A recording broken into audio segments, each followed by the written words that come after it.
স্বাগত সবাইকে আর টিভির বিশেষ আলোচনা কেমন বাংলাদেশ অনুষ্ঠানে। সঙ্গে আছে আমি সৈয়দ আশিক রহমান। দর্শক, আজকে শিশুরাই আগামী দিনে দেশ পরিচালনায় নেতৃত্ব দেবে, জাতিকে সামনের দিকে এগিয়ে নিয়ে যাবে। আর এজন্য শিশুর সুষ্ঠু শারীরিক ও মানসিক বিকাশ যেমন দরকার, তেমনি তাদেরকে যোগ্য নাগরিক হিসাবে গড়ে তোলাও আমাদের দায়িত্ব। আর এই দায়িত্ববোধ থেকে জাতীয় ও আন্তর্জাতিক ক্ষেত্রে শিশুদের অধিকার সুরক্ষা ও স্বাভাবিক বেড়ে ওঠা নিশ্চিত করবার জন্য নেওয়া হয়েছে নানামুখী উদ্যোগ, পরিচালিত হচ্ছে বিভিন্ন কার্যক্রম।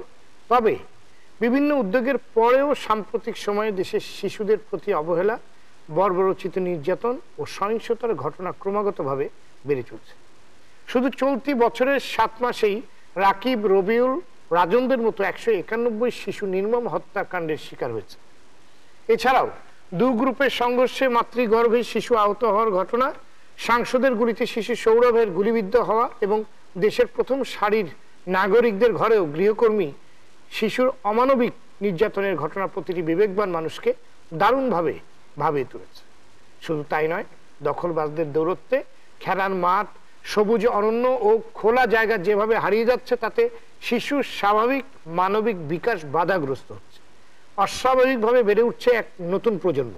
তাই প্রশ্ন জাগে, কেমন বাংলাদেশ চাই আমরা?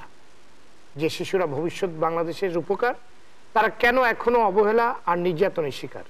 যে শিশুদের সুষ্ঠু বিকাশের উপর নির্ভর করছে আগামীর বাংলাদেশের বিনির্মাণ, তাদের প্রতি কতটুকু মনোযোগ দেওয়া হচ্ছে? শিশুদের স্বাভাবিক নিরাপত্তা নিশ্চিত করতে কেন ব্যর্থ হচ্ছে আমরা? দর্শক, শিশু গর্বে সোনার দেশ, পায় যদি সে পরিবেশ, এই প্রতিপাদ্যকে ধারণ করে গতকাল পালিত হয়েছে বিশ্ব শিশু দিবস। এবং কন্যা শিশুর নিরাপদ পরিবেশ সমৃদ্ধ করবে আগামীর বাংলাদেশ, এই প্রতিপাদ্য নিয়ে আজ দেশব্যাপী পালিত হলো জাতীয় কন্যা শিশু দিবস। উভয় দিবসের গুরুত্ব বিবেচনায় রেখে আজ আমাদের আলোচনার বিষয় শিশুর অধিকার ও নিরাপত্তার বাংলাদেশ। আর এই বিষয়ে আলোচনার জন্য আজ আমাদের সাথে আছেন সমাজ কল্যাণ মন্ত্রণালয় সম্পর্কিত সংসদীয় কমিটির সদস্য ডক্টর হাবিবে মিলাত এমপি, আছেন বাংলাদেশ শিশু অধিকার ফোরামের চেয়ারপারসন এমরানুল হক চৌধুরী, অভিনেত্রী বন্যা মির্জা, বাংলাদেশ হিউম্যান রাইটস ফাউন্ডেশনের প্রধান নির্বাহী অ্যাডভোকেট এলিনা খান, বাসদের কেন্দ্রীয় নেতা রাজিকুজ্জামান রতন এবং অভিনেতা শাহাদাত হোসেন, সিসিমপুরের দর্শকরা যাকে চেনেন বাহাদুর নামে। দর্শক, চাইলে আপনিও আমাদের সাথে আলোচনায় যোগ দিতে পারেন, জানাতে পারেন আপনার বাংলাদেশ ভাবনা, করতে পারেন প্রশ্ন। এই জন্য আমাদের ফোন করুন টেলিভিশনের স্ক্রিনে দেখানো নম্বরে। যাচ্ছি মূল আলোচনায়। এলিনা খান, আপনাকে দিয়ে আমাদের আজকে আলোচনা শুরু করছি। বিভিন্ন বেসরকারি সংস্থার তথ্য বলছে সাম্প্রতিক সময়ে সমাজের বিভিন্ন স্তরে শিশু নির্যাতনের ঘটনা বেড়ে গেছে। এর কারণ কি বলে আপনি মনে করছেন?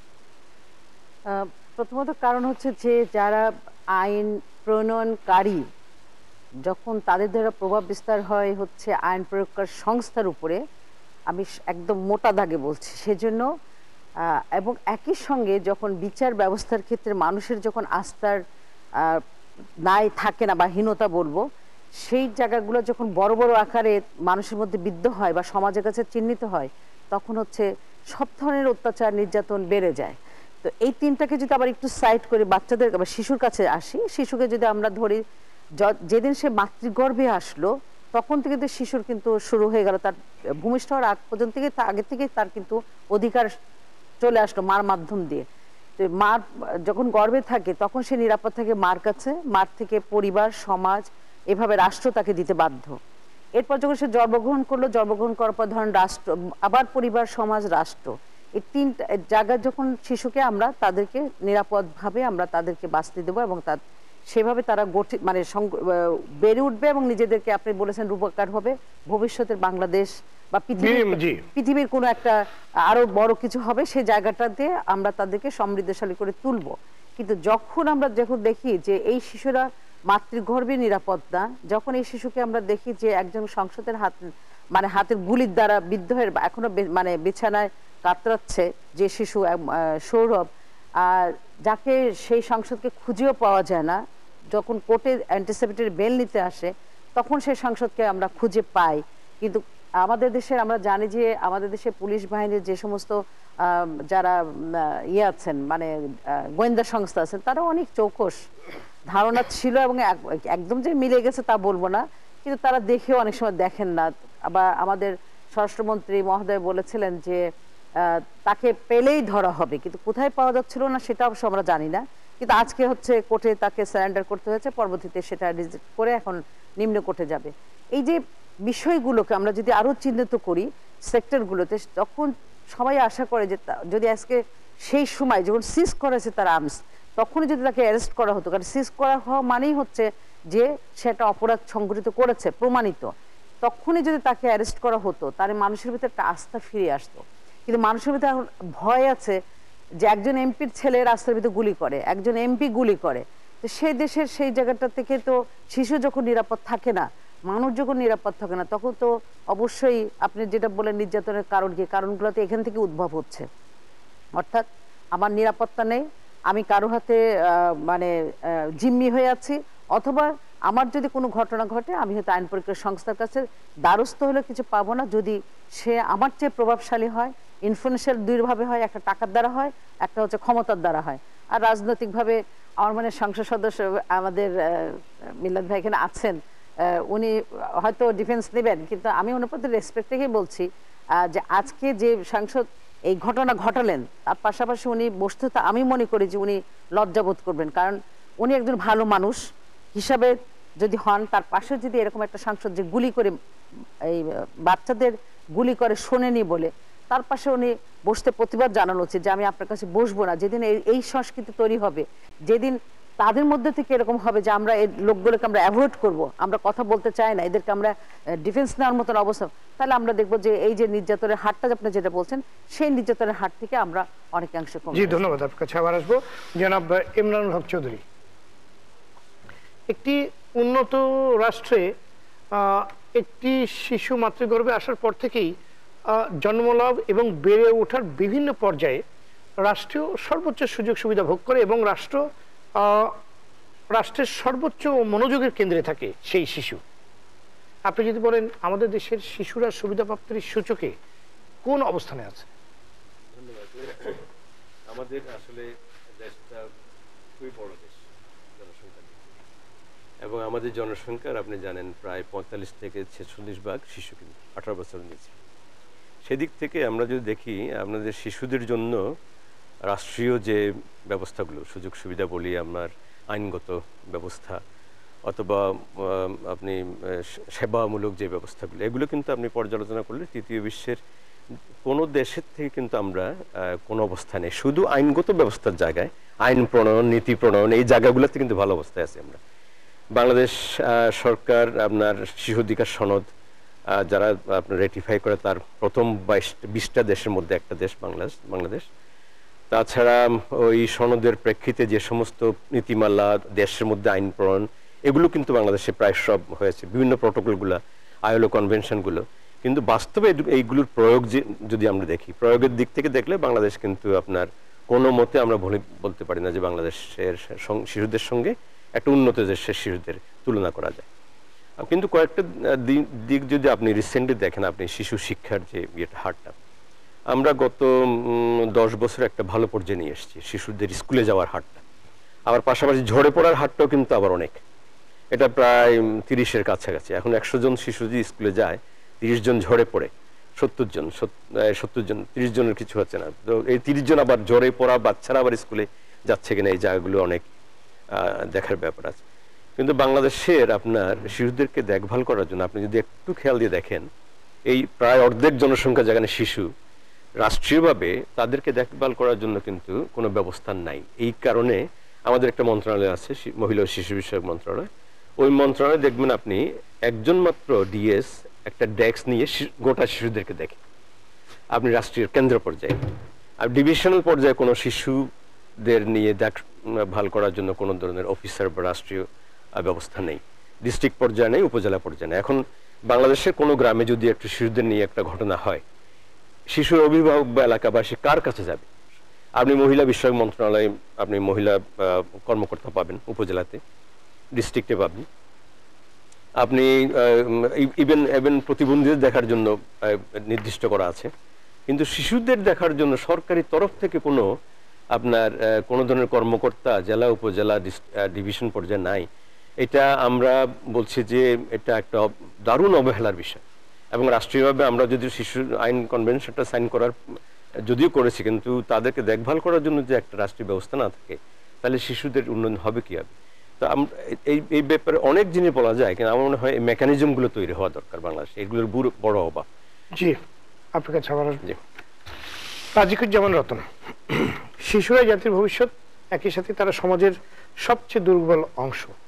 সুতরাং শিশুদের প্রতি আচরণে যতটুকু সতর্ক হওয়া প্রয়োজন এবং শিশুদের প্রতি যতটা গুরুত্ব দেওয়া প্রয়োজন, সেটা সমাজ এবং রাষ্ট্র কতটুকু নিশ্চিত করতে পারছে বলে আপনি মনে করেন?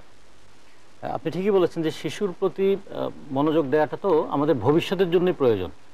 আমাদের সমাজের দুটো অংশ থাকে, খুবই তারা দুর্বল, অসহায়। তাদের মধ্যে হচ্ছে বৃদ্ধ, যারা কর্মশক্তি হারিয়েছে।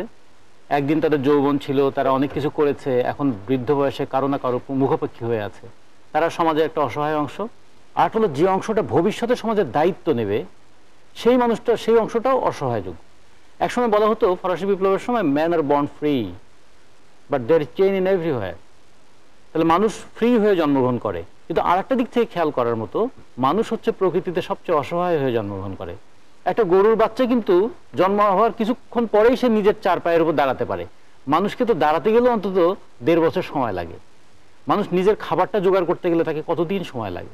এই জন্য একটা সময় যখন বলা হতো যে ডারউইন এসে তত্ত্বের বিকৃত ব্যাখ্যা করে বলা হতো যে জঙ্গলের আইন যেটা ডারউইন দেখিয়েছিলেন, সেটাকে সমাজের আইন বানানোর চেষ্টা করেছিল পুঁজিবাদী ব্যবস্থায়, সার্ভাইভাল অফ দ্য ফিটেস্ট।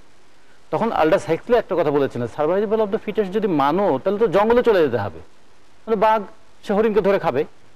কিন্তু যদি তুমি সমাজে থাকো তাহলে কি করতে হবে? To make the child fit for their survival. যে কারণে বাবা নিজে না খেয়ে বাচ্চাকে খাওয়ায়, মা নিজে কষ্ট করেও বাচ্চাটাকেও আগলে রাখার চেষ্টা করে। এভাবেই তো সভ্যতাটা বিকশিত হয়। এবং আপনারা দেখবেন যে আমরা যে উৎপাদন এবং পুনরুৎপাদনের কথা বলি, মানুষ উৎপাদন করে তার শ্রমশক্তি দিয়ে, প্রাকৃতিক সম্পদকে ব্যবহার উপযোগী করে, এটাকে আমরা উৎপাদন বলি। যেমন ধানকে শ্রম দিয়ে চালে রূপান্তরিত করে আমরা খেতে পারি, এবং মাটিকে শ্রম দিয়ে নরম করে বলে গাছ ওখানে লাগাতে পারি, এটা হলো শ্রম দেয়া। কিন্তু পুনরুৎপাদন কিভাবে হয়? মানুষ আবার সন্তান জন্ম দেয়, এর মধ্যে পুনরুৎপাদন হয়। এ কারণে দেখবেন আমাদের মারা যেখানে সন্তান প্রসব করে, হাসপাতালে সেই ওয়ার্ডটাকে বলা হয় লেবার ওয়ার্ড, এবং সন্তান যখন প্রসব করেন সেই ব্যথাটাকে বলা হয় লেবার পেইন। তার মানে ভবিষ্যতের শ্রমশক্তি পৃথিবীতে আসছে, তাকে আমরা কিভাবে গ্রহণ করব, তার উপর নির্ভর করবে ভবিষ্যৎটাকে আমি কিভাবে দেখছি। ফলে শিশুদের প্রতি দৃষ্টিভঙ্গি থেকে বোঝা যায় আমরা কতটুকু সভ্য হয়েছি, আবার নারীদের প্রতি দৃষ্টিভঙ্গি থেকে বোঝা যায় আমরা কতটা গণতান্ত্রিক হয়েছি। ফলে আজকে যখন আপনি কন্যা শিশুর কথা বলছেন, তাহলে একদিকে তারা শিশু, আবার তারা নারী, এই তাদের প্রতি দৃষ্টিভঙ্গিটা আমাদের সমাজের কি? একটু আগে ইমরান ভাই যেটা বলছিলেন যে ঝরে পড়ার প্রবণতাটা, দেখুন কিভাবে ঝরে পড়ে। আমাদের এনরোলমেন্ট হয় স্কুলে, সেটা ক্লাস 5-এ যখন প্রাইমারি স্কুল সার্টিফিকেট পরীক্ষাটা হয়, সেখানে হয় 29 লক্ষ ছেলে মেয়ে পরীক্ষা দিয়েছিল। আবার এবার যখন ইন্টারমিডিয়েট পরীক্ষা দিল এইচএসসিতে, তখন পরীক্ষা দিল 10 লক্ষ। তাহলে 29 লক্ষ থেকে 10 লক্ষতে চলে এলো, কি পরিমাণ ঝরে পড়লো। 18 বছর বয়স মানে তো তখন তো শিশু হিসাব অনুযায়ী, এর মধ্যে কিন্তু 29 থেকে 10-এ চলে এলো, 19 লক্ষ ছেলে মেয়ে ঝরে পড়লো। এটা কি শখ করে ঝরে পড়লো? অভাব, দারিদ্র তাদেরকে শিক্ষার আঙিনা থেকে ছিটকে দূরে সরে নিয়ে গেছে, তারা কর্মের ক্ষেত্রে গেছে। আর অভাব বলে সে কাজে গিয়েছে, কাজে বলে সে কিন্তু অসহায়ত্ব থেকে সে আবার নিপীড়নের শিকার হচ্ছে। যদি গাইবান্ধার ওই ছেলেটা ধনী পরিবারের শিশু হতো, তাহলে এমপি সাহেব যত ক্ষমতা মনে হন না কেন তাকে গুলি করতে পারতেন। প্রথমত শিশু দুর্বল, তার চেয়েও বড় অপরাধ তার বাবা মা গরিব। রাকিব কেন নির্যাতনের মধ্যে পড়লো? কারণ সে একটা শিশু শ্রম দিতে যাচ্ছিল বলে। রাজন কেন এই জায়গায় পড়লো? সে দরিদ্র পরিবারের সন্তান বলে। ফলে দরিদ্র হওয়া একটা অপরাধ হয়ে গেছে এখানে আমাদের এখানে, বাবা মার অপরাধ শিশুর কাঁধের উপর এসে পড়েছে। এইটা যখন হয় তখন সমাজের মধ্যে গণতান্ত্রিক মূল্যবোধটা ধ্বংস হয়ে যায়। এবং তাতে করে যে জিনিসটা হয়, আমাদের দেশের সবচেয়ে বড় সম্ভাবনা যে দিকটা, 45% আমাদের এখানে শিশু কিশোর, এটা আমাদের ভবিষ্যৎ নির্মাণ করবে পৃথিবীর। তাতে আমাদের প্রায় 6 কোটির কাছাকাছি আমাদের শিশু কিশোর আছে। পৃথিবীর অনেক দেশ আছে যেখানে জন্মহার প্রায় 0 হয়ে গেছে। তারা এখন চিন্তা করছে যে তারা তাদের দেশের ভবিষ্যৎটা কিভাবে দেখবে।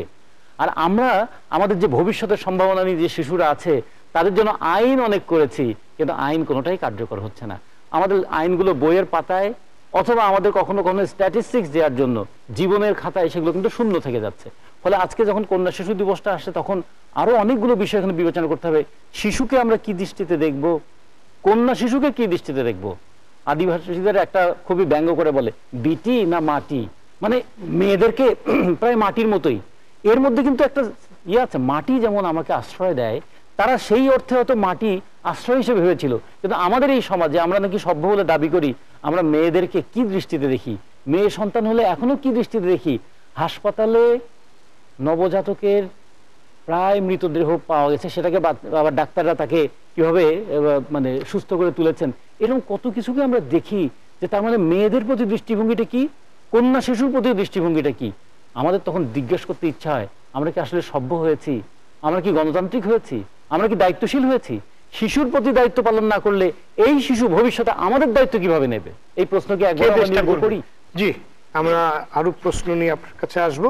বন্যা মির্জা, দৈহিক বিকাশের পাশাপাশি শিশুর মানসিক বিকাশ, তারপর তার শারীরিক বিকাশ, মানবিক বিকাশ, সবকিছুর জন্য খেলাধুলা, সাংস্কৃতিক কর্মকাণ্ড, সাংস্কৃতিক চর্চা, সৃজনশীল বৈজ্ঞানিক যে প্রতিভা বৃদ্ধি করা কিংবা বিকাশ করার যে একটা সুযোগ, সেটা নিশ্চিত করা অত্যন্ত জরুরি। আমরা কিছুদিন আগেও যেভাবে দেখেছি বাচ্চারা সাংস্কৃতিক চর্চা করছে, পাড়ায় পাড়ায় বাবা মাদের সাথে মাঠে গিয়ে খেলাধুলা করছে, তারা গান শিখতে যাচ্ছে, তারা নাট্য চর্চা করছে। এখন সেই মাঠটাও কিন্তু নিরাপদ না, সেই মাঠও নাই, খেলার জায়গাও নাই। অনেকেই তার যে খেলার যে ঠিকানাটা, সেই ঠিকানাটা খুঁজে পাচ্ছে না। আপনার কাছে জানতে চাচ্ছি, শিশুর বিকাশের জন্য এটা কতখানি প্রয়োজন বলে আপনি মনে করেন এবং কতটুকু দিতে পারছি? শিশুর বিকাশের প্রসঙ্গে আসবার আগে আসলে যেহেতু শিশু দিবস, শিশু অধিকার, সেই প্রসঙ্গে থেকে একটু যাই। সেটি হলো, এখানে বলবেন নিশ্চয়ই সকলে, কিন্তু এটি বললে আমার মনে হয় যে অন্য সকলের বোধহয় অধিকার নিশ্চিত হয়ে গেছে, এখন তাহলে শিশুর অধিকার নিয়ে কথা বলতে হবে। একটি দিবস তৈরি হয়েছে, কোন একটি অর্গানাইজেশন করেছেন এবং এটি একটি দিবস হিসেবে চিহ্নিত হয়েছে, আমরা জানতে পারছি। কিন্তু আদৌ কি আসলে বাংলাদেশের প্রেক্ষাপটে একটি শিশুর অধিকার নিশ্চিত করা সম্ভব হয়েছে বা খানিকটাও কি হয়েছে? আমরা দেখি এইভাবে যে পৃথিবীর অন্য দেশগুলোতে শিশুদের অধিকার কিভাবে আসলে দেখা হয়, সেটির সাথে আসলে বাংলাদেশকে আমার মনে হয় মেলালে একদমই ঠিক হবে না। তার কারণ বাংলাদেশের গ্রামে যে শিশুরা বড় হয়, তারা বাড়িতে প্রচুর কাজ করে, মা বলে এটা এনে দে, বাজারে যায়, দোকান করে। এখন এটা একটা মানে এটা সমাজ ব্যবস্থা, সেই জায়গাটিকে যদি আমরা এইভাবে দেখতে চাই যে এগুলো আসলে তাকে দিয়ে কাজ করানো, সেই বাচ্চাদের কিন্তু খেলাধুলার যথেষ্ট জায়গা থাকে, সকল কিছুই থাকে, কিন্তু আমরা যদি সমাজ ব্যবস্থাটাকে মানে দেখতে থাকি যে তাকে দিয়ে কাজ করানো হচ্ছে, সেটি সম্ভব নয়। দৃষ্টিভঙ্গির ব্যাপারটা বলছেন নিশ্চয়ই, তার কারণ বাংলাদেশে তো এগুলো আমরাও করে থাকি বাড়িতে। যদি আমরা বলি যে এগুলো আবার সামাজিক বিকাশের জন্য প্রয়োজন, কিন্তু প্রাতিষ্ঠানিক শ্রমে যাচ্ছে কিনা সে ব্যাপারটা আমরা বলছি। যেমন ট্যানারিতে আমাদের শিশুরা কাজ করছে, যেটা অত্যন্ত আপনার অস্বাস্থ্যকর, সেখানে তো শ্রেণীর প্রসঙ্গ আসলেই চলে আসবে। তার কারণ হচ্ছে একটি গরিব ঘরের সন্তান হলে তার জন্য কোনো পথ আর খোলা থাকছে না আসলে, ফলে তাকে কাজ করতেই হচ্ছে। সেটা সে গরিব ঘরের সন্তান হলে তাকে যে সেই আপনার অস্বাস্থ্যকর পরিবেশে কাজ করতে যাওয়ার জায়গায় বাধা দেবে কি, কিংবা কে নিশ্চিত করবে? সেটা তো কেউ নিশ্চিত করতে পারছেন না, পারবেন কিনা জানি না, সেটা নিয়েই কথা বলছি যে এইরকম একটি জায়গায় দুরকমের বিষয় রয়েছে। যখন আমরা দেখি একটা সমাজ ব্যবস্থায় এইভাবে শিশু বড় হয় এবং সে বাড়িতে কাজ করে, রাজিকুজ্জামান রতন বলছিলেন যে আসলে বৃদ্ধরাও সেইভাবে আরেকজনের উপর নির্ভর করতে শেখেন, মানে নির্ভর করতে হয় তাদের। শিশুরা তো তাই, আসলে তারা যখন বড় হয় তাদের তো আসলে কারোর উপর নির্ভর করতে হয়।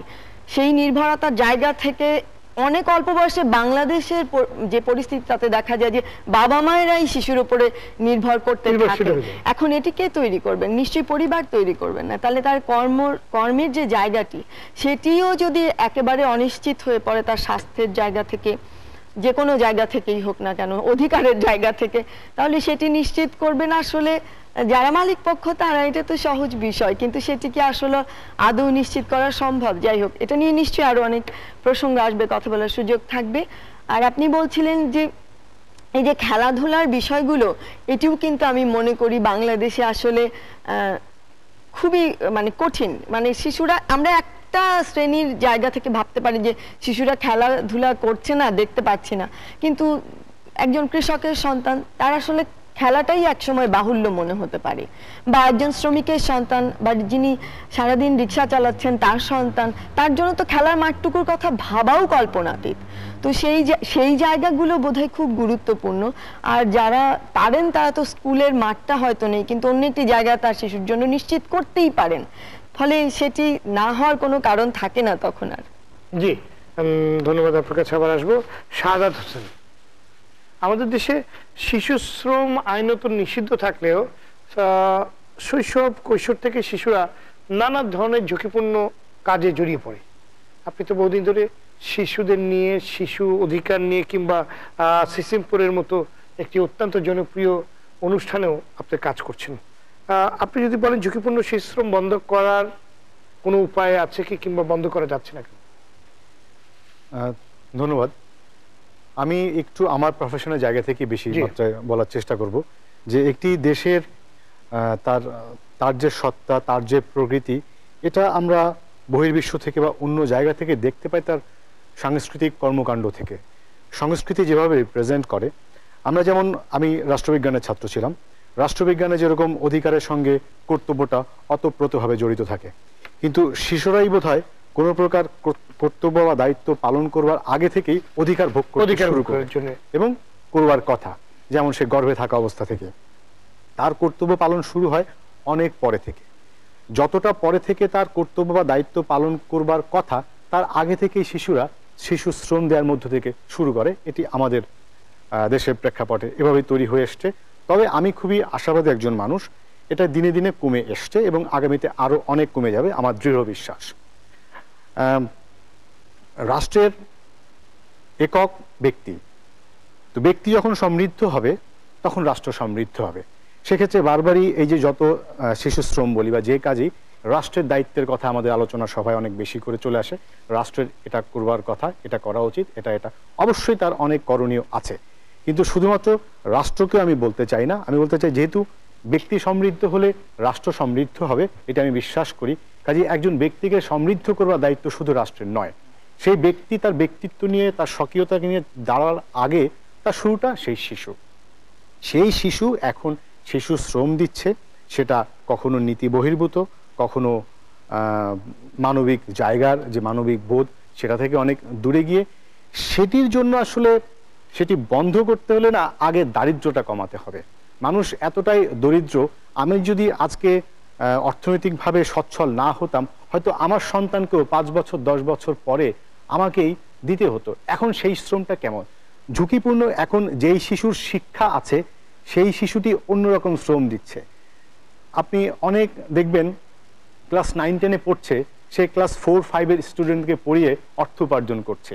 যেই ছেলে 18 বছর বয়স হওয়ার আগ পর্যন্ত আমরা শিশু কাউন্ট করছি, উচ্চ মাধ্যমিক পাশ করবার আগে সে হয়তো তার নিচু শ্রেণীর ছাত্রছাত্রীকে পড়িয়ে অর্থ উপার্জন করছে।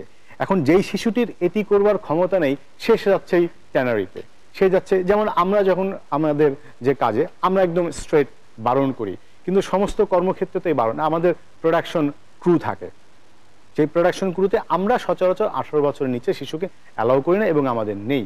কিন্তু আমাদের কাছে কিন্তু প্রায় ছেলেমেয়েরা কাজে আসে যে ভাই আমাকে নেন, আপু আমাকে নেন। কি করবে? আপনার ব্যাগ টানবো, আপনার কাপড় গোছাবো, আপনাকে চা খাওয়াবো।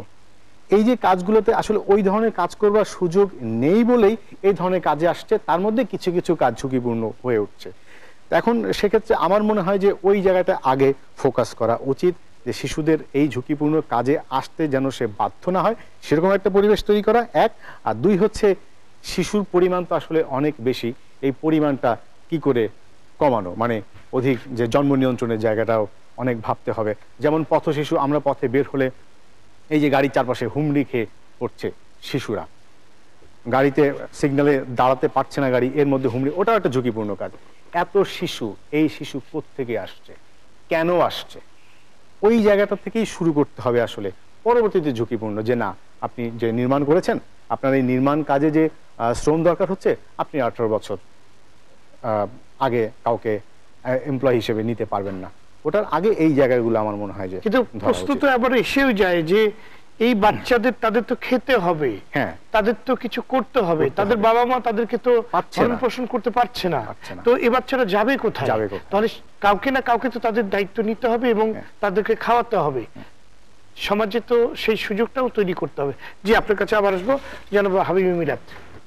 1989 সালে জাতিসংঘ শিশু অধিকার সনদ ঘোষণার পূর্বে, এমনকি বহু পূর্বে আমরা বলতে পারি যে 1974 সালে জাতির জনক বঙ্গবন্ধু শেখ মুজিবুর রহমান শিশু অধিকার ও নিরাপত্তার জন্য বাংলাদেশ শিশু আইন প্রণয়ন করেছে।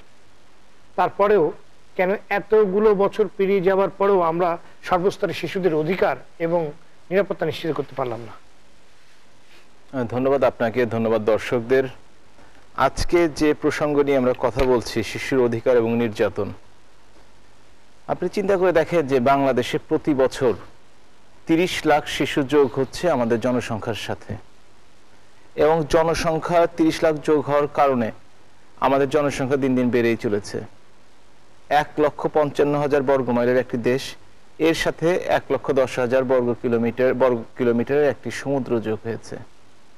আমাদের সম্পদ, আমরা বলি মানুষ, আমাদের কিন্তু এমন কোনো ন্যাচারাল রিসোর্সেস নাই যার উপর দাঁড়িয়ে আমরা আমাদের দেশকে সমৃদ্ধ করতে পারি। আমরা তাকিয়ে থাকি গার্মেন্টসের বিদেশি টাকা কখন আসবে, আমাদের দেশের যারা অমানসিক পরিশ্রম করে বিদেশ থেকে টাকা পাঠাচ্ছে, রেমিটেন্স পাঠাচ্ছে, তাদের দিকে, এবং সেইটা নিয়েই কিন্তু এবং আমাদের দেশের নিজেদের অর্থনীতিতে যোগ করে আমরা কিন্তু মধ্যমায়ের দেশের দিকে এগিয়ে নিয়ে যাচ্ছি। এই কথাটা বলার কারণ হচ্ছে যে আপনি যত আইনই করবেন না কেন, আইনের অবশ্যই দরকার আছে। আমরা দেখেছি যে অ্যাসিড মারা হতো বাংলাদেশের মেয়েদের ক্ষেত্রে অনেক বেশি, এখন দেখাই যায় না। ব্যবস্থা কালে ভদ্রে কোনো পত্রিকায় একটি আসে আইনটির সঠিক প্রয়োগের ফলে, সঠিক ব্যবহারের ফলে।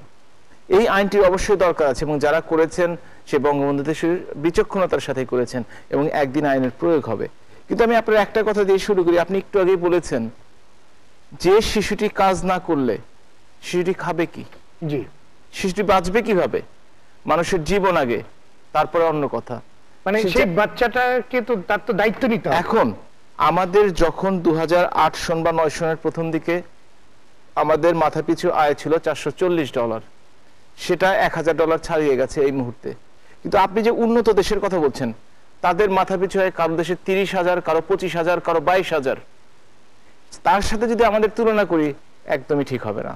হ্যাঁ, আমরা বলতে পারি, রতন ভাই বলেছেন যে 19 লক্ষ প্রাইমারি স্কুলে যায় আর 11 লক্ষ এইচএসসি পরীক্ষা দেয়, মানে ওইটুক সময়ের মধ্যে ঝরে গেছে। কথাটা ঠিক, কিন্তু ঝরে পড়ার ট্রেডিশন, উনি বলছেন 30%, ঝরে পড়াটা কমে গেছে কিনা এটা আমাদের দেখতে হবে, আমাদের ট্রেন্ডটা দেখতে হবে। আমরা ইচ্ছে করলেই একদিনে এই সমস্যার সমাধান করতে পারবো না। এর মধ্যে যদি রাষ্ট্র স্থিতিশীল থাকে, যদি অর্থনৈতিক প্রবৃদ্ধি অর্জন করা সম্ভব হয়, 2021 সন এবং 41 সনে যদি আমরা উন্নত দেশে হতে পারি, তখন হয়তো আমাদের শিশুদের যতটুকু অধিকার আছে আমরা ততটুকু দিতে পারবো। আমরা আজকে ইচ্ছে করলে যত বড় বড় মানবাধিকারের কথাই বলি না কেন, আমি গার্মেন্টস কোম্পানিতে, শুধু গার্মেন্টস না, চামড়ার ট্যানারিতে শিশু শ্রম আপনি কিভাবে বন্ধ করবেন? আপনার বাসায় দুটো শিশু রাখা কিভাবে বন্ধ করবেন? আজকে আপনি তাদেরকে ব্যবস্থা না করলে কালকে তো তারা না খেয়ে মারা যাবে, তাদের তো সেটা আগে দেখতে হবে। আপনি একটা জিনিস চিন্তা করে দেখেন যে আমরা কখনো কখনো কাউকে দোষারোপ করার চেষ্টা করি। একজন সাংসদ গুলি করেছে, একজন শিশুর পায়ে লেগেছে, আমরা এর তীব্র ঘৃণা জানাই এবং তার দ্রুত গ্রেফতার যাতে করা হয়, এ ব্যাপারে আমরা অবশ্যই চাই। একজন সাংসদের ছেলে দুটো গুলি করে দুজন মানুষ মেরে ফেলেছে, তার দ্রুত বিচার চাই। সাথে সাথে এটা তো বলতে হবে এগুলো তো একটা বিচ্ছিন্ন ঘটনা, এই নিয়ে উদাহরণ বা যোগ করার কিছু নাই। তো সারা বাংলাদেশের 16 কোটি মানুষের মধ্যে 2-4টে বিচ্ছিন্ন ঘটনা রাজনৈতিক কারণে হয়তো উঠিয়ে আনা সম্ভব হয়। সেই অর্থে তো বলতে গেলে এই যে গত জানুয়ারি, ফেব্রুয়ারি, মার্চ মাসে যে মানুষকে পুড়িয়ে মারা হলো, অন্তঃসত্ত্বা মহিলাদের পুড়িয়ে মারা হলো পেট্রোল বোমা দিয়ে, তাদেরকেও দোষারোপ করতে হবে। আমি দোষারোপের রাজনীতিতে আজকে যাব না। আমি চাইবো শিশু অধিকার প্রতিষ্ঠা করার জন্য। আর কখনো কখনো ধরেন আমরা ভুল ব্যাখ্যা অনেক সময় দিয়ে থাকি, যেমন লেবার এবং লেবার শব্দটার মধ্যে কিন্তু পার্থক্য আছে। একটা হচ্ছে প্রসব, আরটি হচ্ছে শ্রম। সুতরাং প্রসব বেদনার সাথে শ্রম বেদনা এক করে দেখার কিন্তু কোনো সুযোগ আসলে ওইভাবে নেই। তো আমাকে যে প্রশ্নই করেছেন আইন কানুনের মাধ্যমে, আইন কানুন অবশ্যই দরকার আছে। অ্যাটলিস্ট আইন কানুন থাকলে মানুষ কিছু আর সমঝে চলার চেষ্টা করে। মানুষের যদি, উনি একটা কথা বলেছেন যে উনি যদি ধনীর সন্তান হতো তাহলে হয়তো এই অবস্থাটা হতো না, কিন্তু আজকেও আমরা দেখেছি ধনীর সন্তানকে নিজেদের মধ্যে গন্ডগোলের কারণে বিভিন্ন, এবং বাংলাদেশের শ্রেষ্ঠ ধনীদের অনেক সন্তানরা দেশে এবং দেশের বাইরে ছাদ থেকে পড়ে যে মারা গেছে, বিভিন্নভাবে মারা গেছে। আমরা বলি ছাদ থেকে পড়ে মারা গেছে, আমেরিকায় ঘটেছে ঘটনা, ইংল্যান্ডে ঘটেছে, বাংলাদেশে ঘটেছে, এই ধরনের ঘটনা ঘটছে। খেলাধুলা, মানসিক বিকাশ, এগুলো দিনকাল পাল্টে গেছে। আসলে ডিজিটাল বাংলাদেশের ভালো মন্দ দুটো দিকই আছে। আমরা যেমন ডিজিটাল বাংলাদেশের মাধ্যমে সারা বাংলা পৃথিবীর সাথে একটা কমিউনিকেশন করতে পারছি, আমরা যেমন পৃথিবীর কোথায় কি ঘটতে জানতে পারছি, তেমনি ভাবে আজকাল শিশুরা এই আইপ্যাড, ট্যাব এগুলো নিয়ে ঘরে বসে থাকার কারণে স্বাস্থ্য ব্যবস্থা এবং মানসিক বিকাশ হচ্ছে কিনা জানি না, হয়তো ভালোই হচ্ছে, কারণ এটাতে মানসিক বিকাশের কোনো সমস্যা সৃষ্টি করার কথা না, কিন্তু শারীরিকভাবে তারা সুস্থভাবে বেঁচে থাকতে পারবে কিনা, দেশের সুস্থ জাতি গঠনে তারা ভূমিকা রাখতে পারবে কিনা, এই কথা আমি বলতে চাচ্ছি। তারা একটি ভার্চুয়াল জগতে বেড়ে উঠছে, বাস্তবতার সাথে সেই ভার্চুয়াল জগৎটাকে আসলে না, বাস্তবতা আপনি ইন্টারনেটে যা দেখছেন তা কিন্তু অবাস্তব নয়। জি, হয়তো আমাদের দেশে দেখছেন, আমাদের দেশের বাইরে দেখছেন, সারা দুনিয়াকে দেখছেন, তারা একটু বড় মাপের দেখছেন। আমরা কিন্তু জীবনে, আমার তো মনে আছে আমি যখন 93-তে 94 আমি দেশের বাইরে যাই, আমি MBBS পাস করে গিয়েছিলাম ইংল্যান্ডে। আমি যে দেখি কম্পিউটার কি জিনিস আমি ঠিক চিনি না, তাদের চেয়ে অনেক পিছনে আছে। সুতরাং তারা কিন্তু এখন এই দিক দিয়ে আমাদের দেশের ছেলেরা কিন্তু পিছিয়ে নেই। আজকে প্রায় 5.5 কোটি থেকে 6 কোটি লোক ইন্টারনেটের আওতায় আছে। এখানে যারা আছে সবাই আমার মনে হয়, একটু আগে আপনার সাথে ফেসবুক সম্বন্ধে আপনি বলছিলেন যে সবাই আমরা সময় কাটাই সেটাতে, একটা সোশ্যাল নেটওয়ার্কিং। 13 কোটি মোবাইল সিম বাংলাদেশে ব্যবহার হচ্ছে, এগুলো কিন্তু একটা রেকর্ড, এগুলো কিন্তু উন্নতির একটা প্যারামিটার। কিন্তু রাজনৈতিক এবং আইন শৃঙ্খলার ক্ষেত্রে তবুও বলবো, যে দেশে আইন শৃঙ্খলার ক্ষেত্রে অস্ট্রেলিয়া থেকে আমাদের টিম আসতে পারলো না, সেই অস্ট্রেলিয়া পুলিশের হেডকোয়ার্টারের সামনে একজন পুলিশ সহ একজনকে মেরে ফেলা হয়েছে। তারপর দিন আমেরিকায় 9 জনকে খুন করা হয়েছে। বিভিন্ন জায়গায় বারাক ওবামাকে প্রতি সপ্তাহে প্রতি মাসে ব্রেকফাস্ট করতে হয় যাদের আত্মীয় স্বজনকে মেরে ফেলা হয়েছে। আমরা এটা সমর্থন করি না। কিংবা সিরিয়াতে, জর্ডানে এইসব দেশে মানুষ মারা যাচ্ছে, আফগানিস্তান, পাকিস্তানে, আমরা সেটা কখনোই নৈতিকভাবে সমর্থন করি না। বাংলাদেশের দেশি মারা যাক আর বিদেশি মারা যাক, আমরা সমানভাবে তার প্রতিবাদ করি এবং সমানভাবে তাকে ঘৃণা করি, এই ধরনের ঘটনা যেন না ঘটে। জি, জনাব হাবিবুল্লাহ, ইমরানুল হক চৌধুরী বলছিলেন যে আমাদের আইন আছে অনেক শিশু অধিকার কিংবা সচিন সুরক্ষার জন্য, নীতিমালাও আছে প্রচুর, কিন্তু প্রয়োগ নাই, বাস্তবায়ন নাই। সেটা তো একই জায়গায় কিন্তু আমরা ঘুরে ফিরে আসছি যে আমাদের দেশের জন্য যে সিস্টেমটা, আপনারা চিন্তা করে দেখেন, আমরা 45 বছর হলো মাত্র স্বাধীন হয়েছি। আমরা কিন্তু ইন্ডিয়ার মতো সেই 47 সনে স্বাধীন হতে পারিনি। সেই মাত্র অল্প কয়েকদিনের ইতিহাস এই বাংলাদেশের ইতিহাস। সেই ইতিহাসের মধ্যে যদি রাষ্ট্রের সর্বোচ্চ ব্যক্তি গণতান্ত্রিকভাবে না আসেন, যদি সামরিক শাসন থেকে তাদের সরাসরি জন্ম হয়, তারা যদি জনগণের সাথে না মেশেন, 21টি বছর তো আমরা সেভাবেই হারিয়েছি। যখন দেশ গড়াটা শুরু হলো স্বাধীনতা পরবর্তীকালে, তখন জনকে হত্যা করা হলো। তারপর যখন সেই 21 বছর কেটে গেলে, তারপরে কোনো না কোনো গণতান্ত্রিক অ্যাটলিস্ট পদ্ধতি, আমরা বলবো যে নির্বাচন 3টি বা 4টি হয়েছে গণতান্ত্রিক পদ্ধতিতে, তারা কিন্তু দেশের উন্নয়নের জন্য কাজ করে যাচ্ছেন। সুতরাং আমাদেরকে সময় দিতে হবে, ধৈর্য হারা চলবে না। এই 10 বছর 20 বছর এই বিশাল কালের জন্য আসলে কোনো বড় ব্যাপার না। ব্যাপারটা হচ্ছে আমরা ঠিকভাবে এগোচ্ছি কিনা। আমরা বলছি আমাদের যে জনসংখ্যা একটি দেশের তুলনায় অবশ্যই এটা একটি অনেক বড় ঘনবসতিপূর্ণ বাংলাদেশ এবং জনসংখ্যা অনেক বেশি।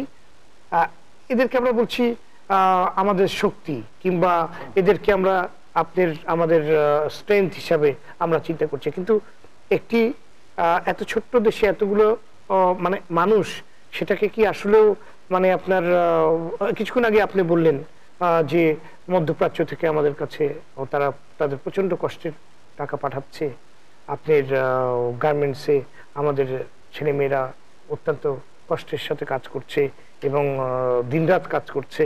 তো সেখানে আসলে সব রকম ফ্যাসিলিটি কিংবা সুযোগ সুবিধা দেওয়াটা আসলেও একটা চ্যালেঞ্জের ব্যাপার হয়ে যায়। তো সেই যে আমরা আপনার আগে দেখতাম জনসংখ্যা নিয়ন্ত্রণের জন্য যে পরিমাণ আপনার ক্যাম্পেইন কিংবা আপনার চেষ্টা করা হতো, ইদানিং কিন্তু সেগুলোকে খুব একটা আমরা দেখি না।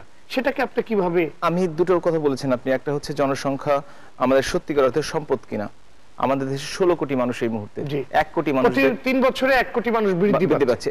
1 কোটি মানুষ আমাদের দেশের বাইরে আছে, আর সরকারি কর্মকর্তা কর্মচারীর সংখ্যা সম্ভবত 15 লক্ষ বা তার কাছাকাছি, এবং বেসরকারি মিলিয়ে হয়তো আরো 50 লাখ থেকে 1 কোটি প্রপার চাকরি করেন। বাংলাদেশের মতো দেশে, জাপানে একবার 10% বেকার হয়েছিল, সেইখানে রাহাজানি, হত্যা, ধর্ষণ বেড়ে গিয়েছিল। সেইখানে আমাদের এত বেকার সত্ত্বেও আমরা কিন্তু ভালো আছি। আরেকটি কথা বলেছেন যে ফ্যামিলি প্ল্যানিং এর কথা, সেটা হচ্ছে যে ইফোর্টটা দেওয়ার কথা, আমাদের বর্তমানে ফ্যামিলি প্ল্যানিং রেট হচ্ছে 62%। যারা ভাই মিলাতে আমরা ফ্যামিলি প্ল্যানিং নিয়ে আপনার কাছে আসবো, তার আগে নিচ্ছি ছোট্ট একটি বিরতি। ধন্যবাদ দর্শক, এই মুহূর্তে নিচ্ছি ছোট্ট একটি বিরতি, ফিরে আসছি অল্প সময়ের মধ্যেই, ততক্ষণ আমাদের সাথেই থাকুন।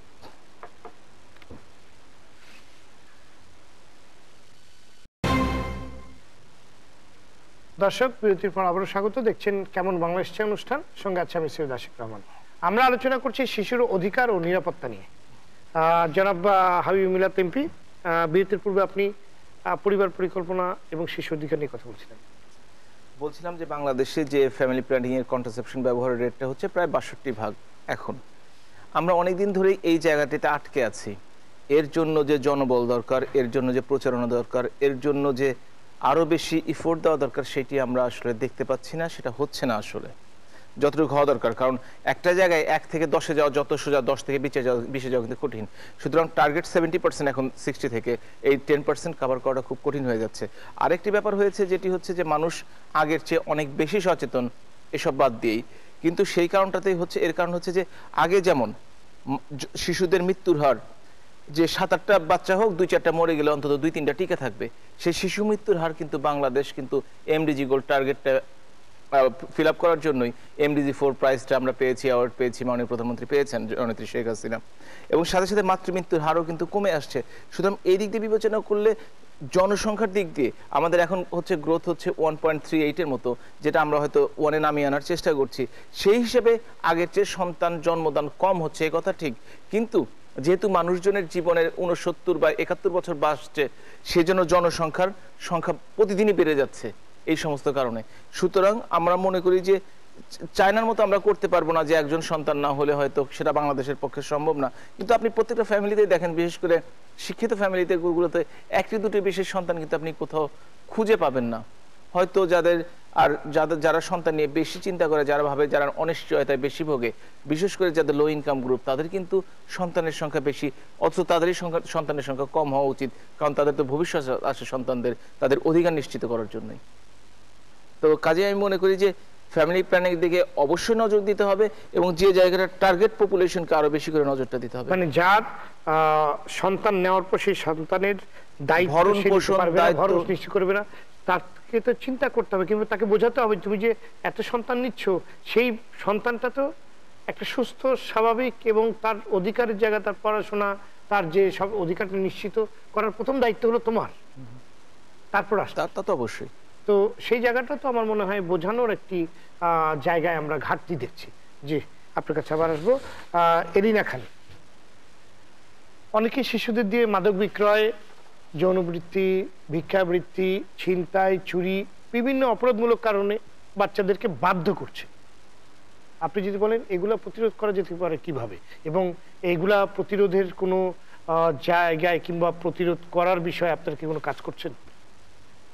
আমরা তো অবশ্যই কাজ করছি, সেটা বিভিন্নভাবে, হয়তো খুব মানে ছোট পরিসরে, কিন্তু প্রত্যেকেই কাজ করছে। যেমন ধরেন শিশু অধিকার যারা কাজ করছে, তাদের অনেকগুলো সংগঠন মিলে ওনারা কাজ করছেন, এবার আমরাও ইন্ডিভিজুয়ালি কাজ করছি। আমি তার যেটা আপনি বলছেন যে করা যাবে কিনা, একটা বাচ্চা আপনি দেখবেন রাস্তাতে ঘুমায় আছে, আমার মানে সারাক্ষণই ঘুমায় আছে, কিন্তু সে কিন্তু ঘুমের ওষুধ মানে ড্রাগ নিয়েই কিন্তু সে বড় হচ্ছে, মানে তার ভিতরে অলরেডি তখন থেকে মাদক, সে না জানে, তার অজান্তে তাকে পুশ করা হলো এবং সে সেটা নিয়ে বড় হচ্ছে। আমি যে কথাগুলো এই সবার আলোচনার মধ্যে দিয়ে আসছে, সেটা হচ্ছে যে আপনার এই কথার সঙ্গে যে অধিকার, নিরাপত্তা, এই নিরাপত্তাটা কিন্তু এই মাদকের মধ্যেই অবস্থান করছে।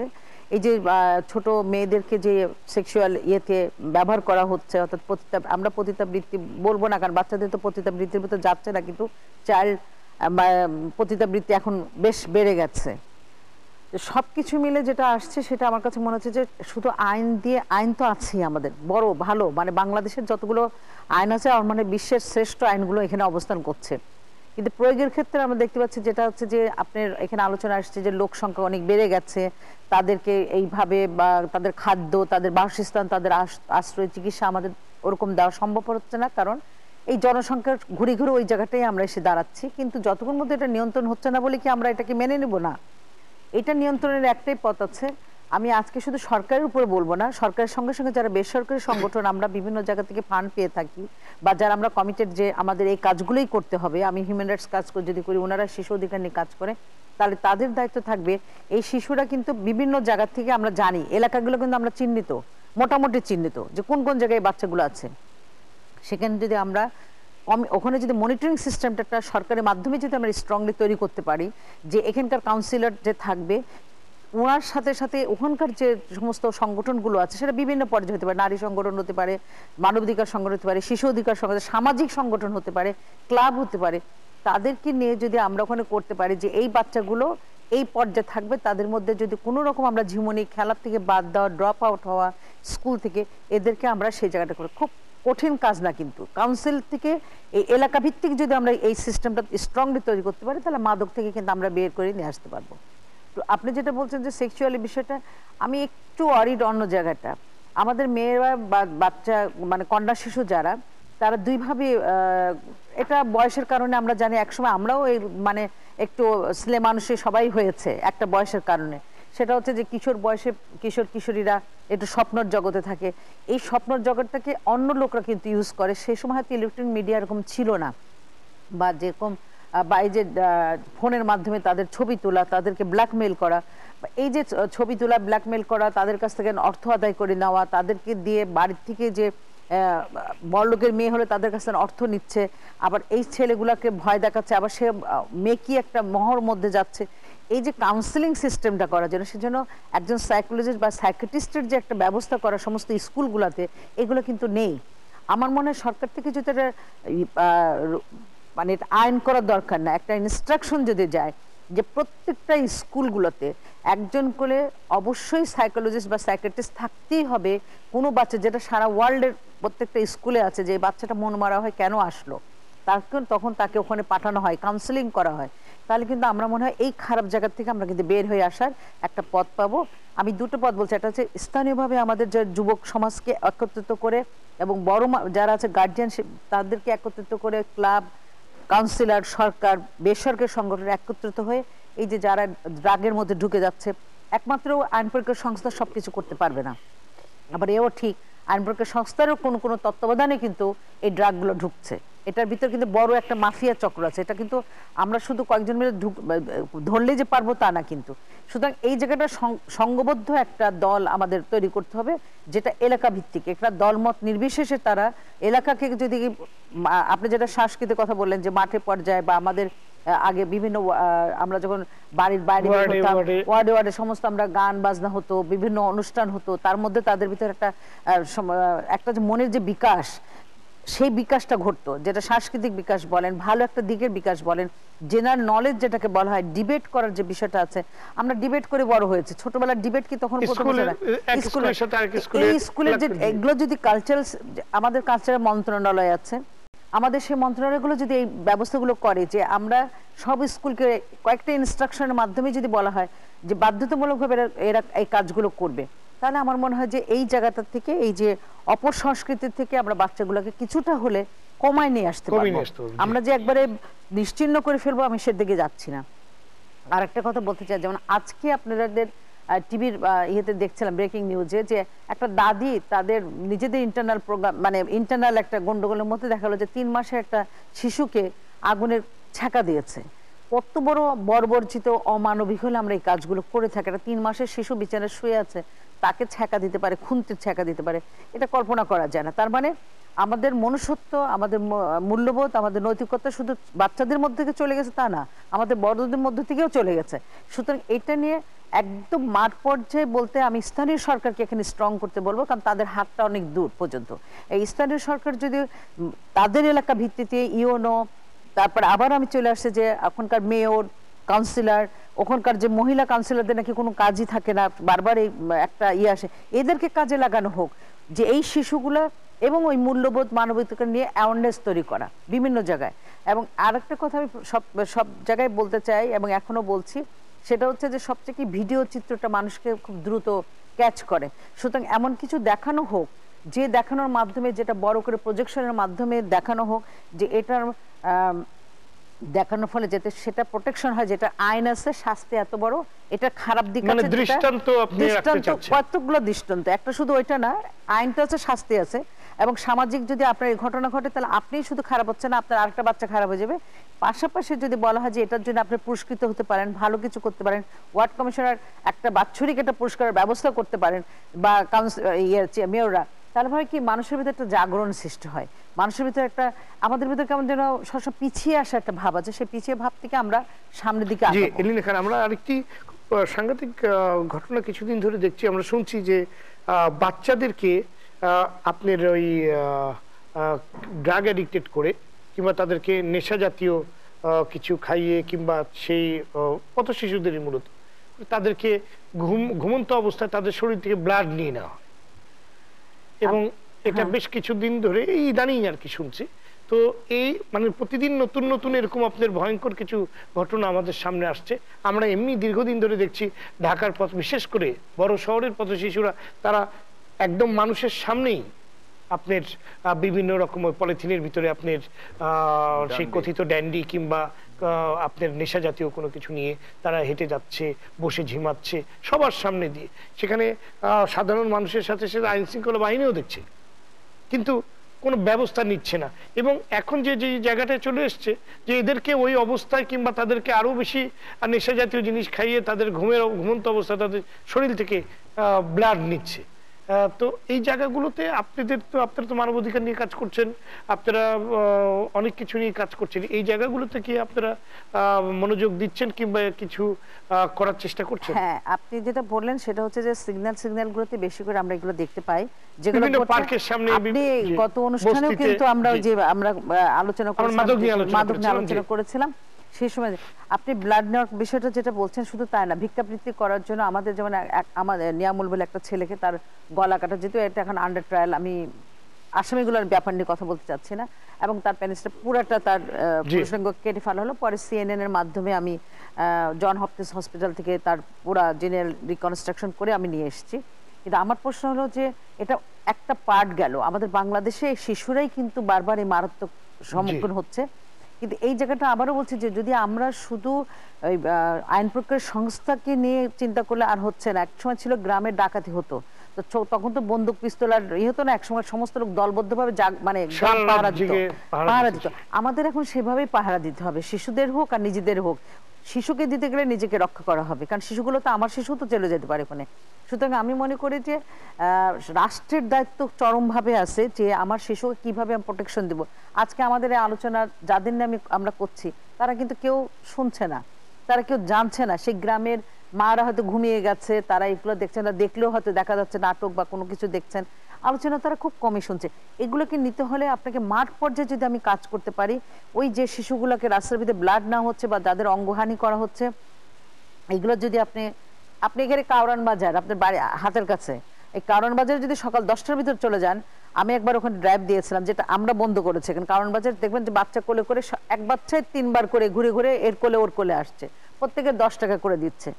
এরকম ধরনের বিচ্ছিন্নভাবে আমরা সবাই করছি, কিন্তু এটাকে যদি সমষ্টি করা হয়, একটা সবাই মিলে শিশু অধিকার ফোরাম, শুধু না মানবাধিকার, শিশু অধিকার সবাই, যেমন আপনি অ্যাসিডের কথা বললেন, অ্যাসিডের ওখানে আমরাও ছিলাম, একটা কমিটি গঠন করেছিল, যেন 2টা ল করা হয়েছে, একটা অ্যাসিড নিয়ন্ত্রণ, এবং সেটার জন্য আমরা সচেতনতা করেছিলাম। গ্রাম পর্যায়ে একটা লিফলেট ছাড়া হয়েছিল, প্রত্যেকটা অর্গানে, যেমন সরকার স্ট্রংলি বলেছিল এটাকে স্থানীয় সরকারের মাধ্যমে এটাকে করতে হবে। আমি বারবার স্থানীয় সরকার বলছি এই কারণে যে তারই হাত একমাত্র সর্বোচ্চ পর্যায়ে, স্থানীয় সরকার, হোম মিনিস্ট্রি, মহিলা ও শিশু বিষয়ক মন্ত্রণালয় এবং সমাজ কল্যাণ আছেন উনি, এই 4টা যদি একসাথে হয়, তাহলে আমার মনে হয় যে এটা কমিয়ে আনতে আমাদের খুব বেশি সময় লাগবে না। ধন্যবাদ জনাব ইমরানুল হক চৌধুরী। দেশে বর্তমানে শিশু গৃহকর্মীর সংখ্যা 4 লাখের বেশি, যার 83% মেয়ে শিশু, এবং যাদেরকে দৈনিক 16 ঘন্টার বেশি কাজ করতে হয় কোনো ছুটি ছাড়া। এই সকল গৃহকর্মী শিশুদের সুরক্ষায় কি ধরনের ব্যবস্থা নেওয়া যেতে পারে আপনি মনে করেন? ধন্যবাদ আপনাকে। আমার মনে হয় এই শিশু শ্রমটা শিশু অধিকার হরণের একটা চরম দৃষ্টান্ত, এবং বাংলাদেশ সরকার কিন্তু 38টা শিশু ঝুঁকিপূর্ণ শিশু শ্রম আপনি নিষিদ্ধ করেছেন। ওই তালিকায় কিন্তু আপনার গৃহকর্মীর ইয়েটা আসে নাই। আমরা অনেক করে চেষ্টা করেছিলাম। সরকার দেখছেন যে গৃহকর্মী এটা বন্ধ করা একটা ঝুঁকিপূর্ণ, সরকারের জন্য ঝুঁকিপূর্ণ হতে পারে। গৃহকর্ম, শিশুকে গৃহকর্মী ব্যবহার করা এটা একটা সামন্তবাদী চিন্তার থেকে কার ঘরে কতজন গৃহকর্মী আছে এখনো আমরা পরিচয় দিয়ে হবে, আমার ঘরে এতজন গৃহকর্মী আছে। এবং শিশু গৃহকর্মী এটা কিন্তু আপনার একটা সাংস্কৃতিক একটা সামাজিক ব্যবস্থার মধ্যে চলে গেছে। আমার কথা হলো যে বাংলাদেশের, আমরা কিছুক্ষণ আগে যে আপনার পরিবার পরিকল্পনার কথা বলছিলাম, আমার মনে হয় এটা যায় না এই মুহূর্তে। আমার যেখানে 6.5 কোটি শিশু, তাদেরকে রক্ষা করতে হবে এবং তাদের, রতন ভাই যেটা বলছিলেন, তাদেরকে গড়ে তুলতে হবে ভবিষ্যতের জন্য। আমরা যদি গড়ে না তুলি, উল্টাটা হবে, তারা ভবিষ্যতে বাংলাদেশের জন্য একটা বোঝা হয়ে দাঁড়াবে।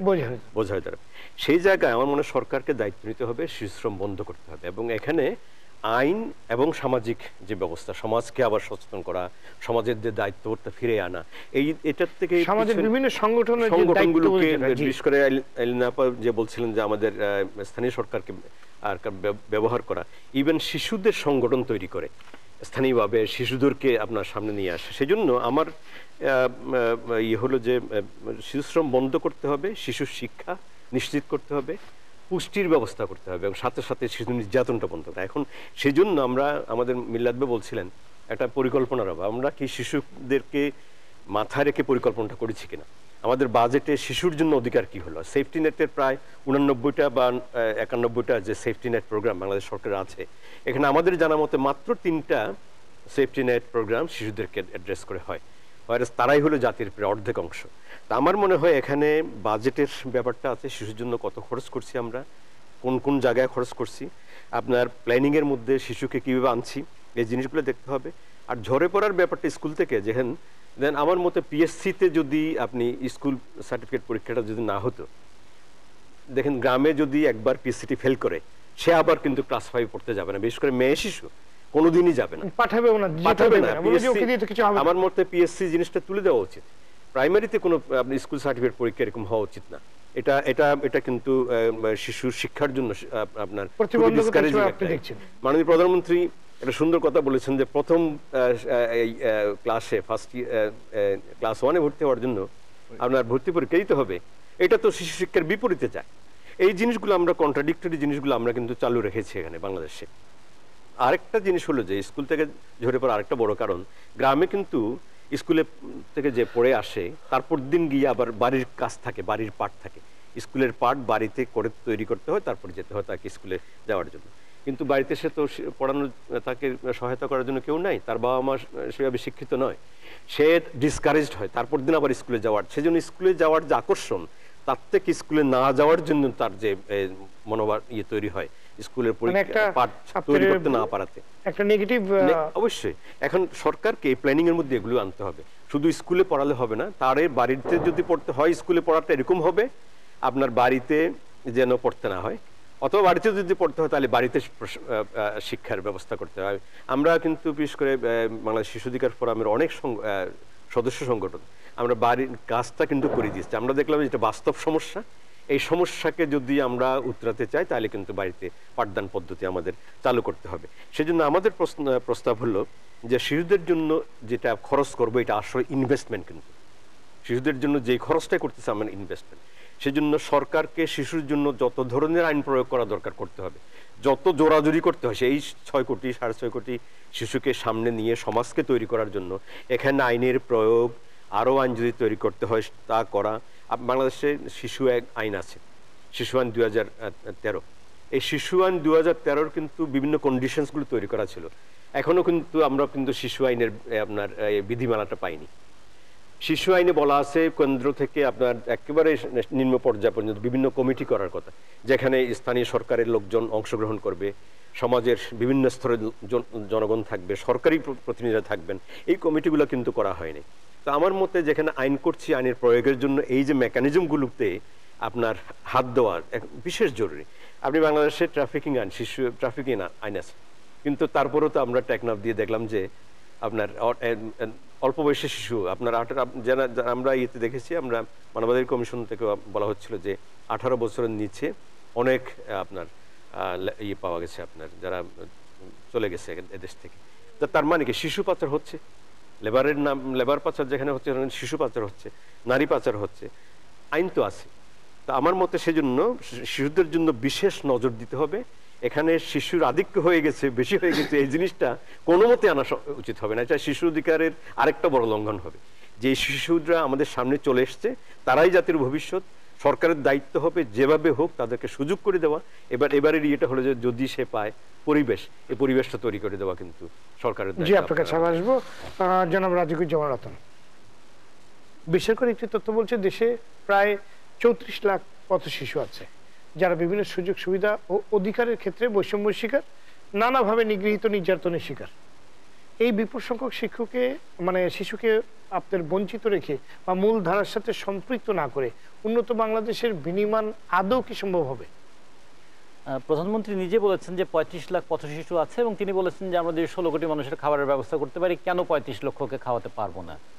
আসলে আমাদের 1971 সালের পর থেকে যদি দেখি ধারাবাহিকভাবে কৃষির উৎপাদনটা বাড়ছে। আমাদের এই শ্রমজীবী মানুষেরই উৎপাদন কৃষিতে, তাদের উৎপাদন আমাদের রেমিটেন্সে, তাদের উৎপাদন আমাদের শিল্পে, আবার তাদের সন্তানরাই কিন্তু দরিদ্র, এবং তাদের সন্তানরাই কিন্তু আবার আমরা যাদেরকে বলছি যে শিক্ষাবঞ্চিত শিশু।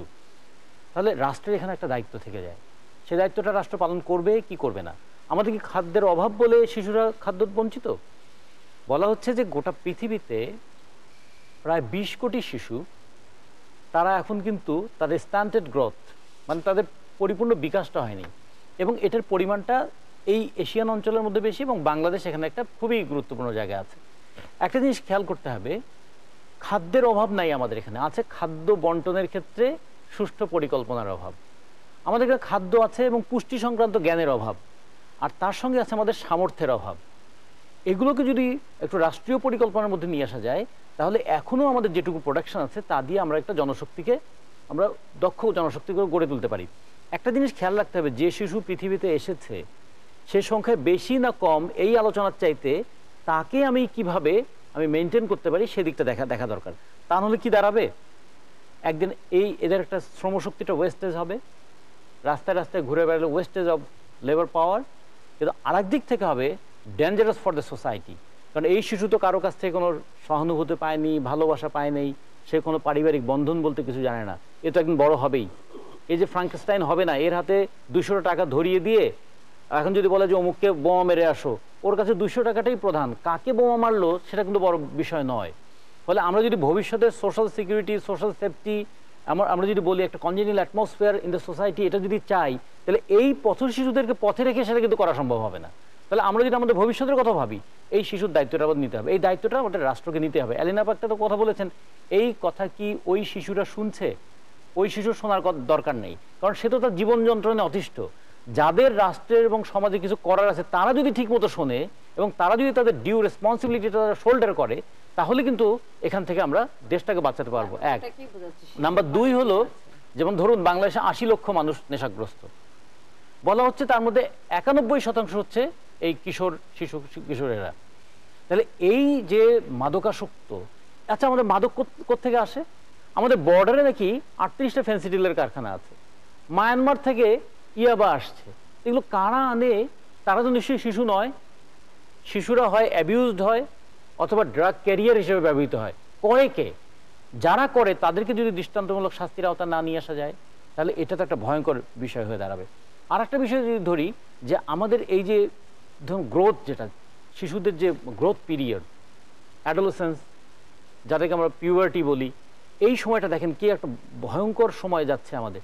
এই সময় শিশুরা কি হয়, চাইল্ড সাইকোলজিতে যেটা বলে, তারা একটু আত্মসচেতন হয়ে ওঠে, তারা একটু অভিমানী হয়ে ওঠে, তারা একটু স্নেহ পেতে চায়, তারা একটু অ্যাডভেঞ্চারিস্ট হয়ে ওঠে, এবং তারা কখনো কখনো তারা কোনো কাজে তাদের যেহেতু দেহে মনে তার বিকাশ ঘটছে, হরমোনাল ডেভেলপমেন্টগুলো হচ্ছে, মিল্লাদের ভালো বুঝবেন যে একজন ডাক্তার হিসেবে, তার হরমোনাল ডেভেলপমেন্টগুলো হতে, তার স্ট্রোজেন হরমোন এগুলো তাকে যে শরীরের মধ্যে যে একটা যে চন্মনে ভাব নিয়ে আসে, সেই সময় তার জীবনের সামনে কি লক্ষ্য রাখবো, তার যদি খেলাধুলার পরিবেশটা না থাকে, তাহলে এই শক্তি নিয়ে সে কি করবে? সেটা তো মিসইউজ হবেই। এবং সেক্ষেত্রে খেয়াল রাখতে হবে যে আমাদের বিজ্ঞাপনগুলো কি ভয়ঙ্কর জিনিস তৈরি করেছে। আমি ভয়ঙ্কর বললাম এই শব্দটা এই জন্য, একটা বাচ্চা মেয়ে, আজকে কন্যা শিশু নিয়ে যখন কথা বলছি, সে টেলিভিশনে দেখছে গায়ের রংটা কালো হলে তার কি হবে, তাকে সে শারীরিক বিকাশ মানসিক বিকাশের ক্ষেত্রে কত বড় একটা বাধা তৈরি করে দেওয়া হলো।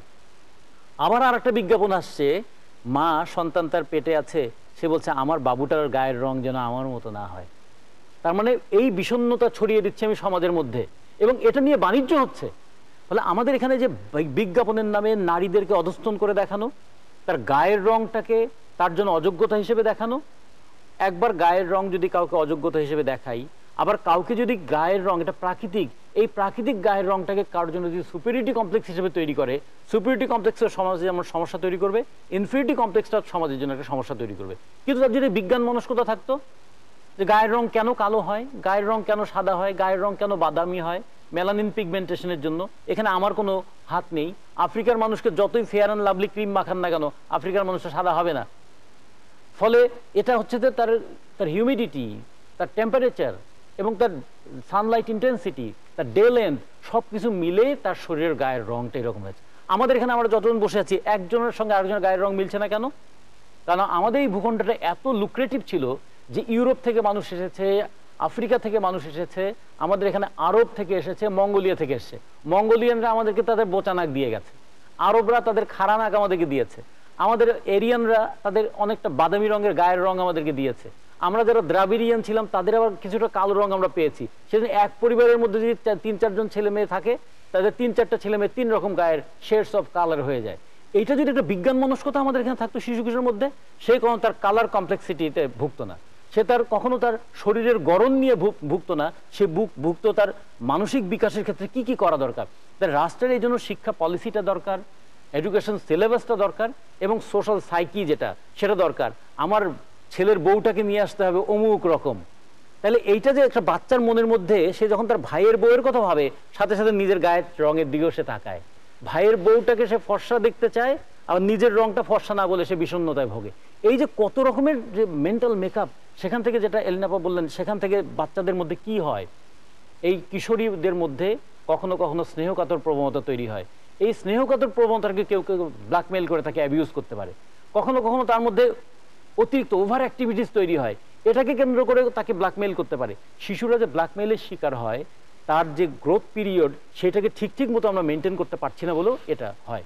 জি, ধন্যবাদ বন্যা মির্জা। এইমাত্র রাজিকুজ্জামান রতন বললেন, লীনা উনিও বললেন যে আমাদের মেয়েদের মধ্যে একটা শিশু এবং মেয়েদের, কন্যা শিশুদেরকে ড্রাগ পেডলার হিসাবে ইউজ করা হচ্ছে, এবং আশঙ্কাজনকভাবে মেয়েদেরও আপনার এই ড্রাগের প্রতি আসক্ত প্রতিনিয়ত বাড়ছে। এবং আমরা শিশু অধিকার নিশ্চিত করার জন্যে যারা যেখান থেকে কাজ করছে, এটা একটা বড় চ্যালেঞ্জের জায়গায় এসে দাঁড়িয়েছে যে যেভাবে আপনার পরিমাণটা বাড়ছে, কন্যা শিশুদেরকে আপনার ব্যবহার করা হচ্ছে, বাচ্চাদের শিশুদের ব্যবহার করা হচ্ছে আপনার এক জায়গা থেকে আরেক জায়গায় ড্রাগ পাঠানোর ক্ষেত্রে। তো আবার সোসাইটির কারণে আমরা কিন্তু বন্ধু বান্ধবের মাধ্যমেও, বিশেষ করে যারা আপনার একটা স্টেজ চেঞ্জিং পিরিয়ডটা তাদের, এই যে আপনার 12 থেকে 16 কিংবা 18 বছর বয়সে, এই সময়টাও কিন্তু একটা পরিবেশ কিংবা যে সারাউন্ডিং যে সার্কামস্টেন্সটা, সারাউন্ডিং যে সঙ্গগুলো, সেগুলোর কারণেও আমরা প্রভাবিত হয়ে ড্রাগের প্রতি আসক্ত হচ্ছি। এই জায়গাগুলোতে আপনারা কিভাবে দেখছেন এবং এই জায়গাগুলো কিভাবে প্রোটেক্ট করা যায়? ধন্যবাদ। আমার মনে হয় যে আসলে পুরো সমাজেই আসলে ড্রাগের ব্যবহারটা বেড়েই চলেছে, সেটা কেবলমাত্র মেয়েদের ক্ষেত্রে বাড়ছে তা নয়। কারণে বাড়ছে আপনি মনে করেন? বাড়ছে তার কারণ অবশ্যই অস্থিরতার জন্য কিংবা হতাশার জন্য।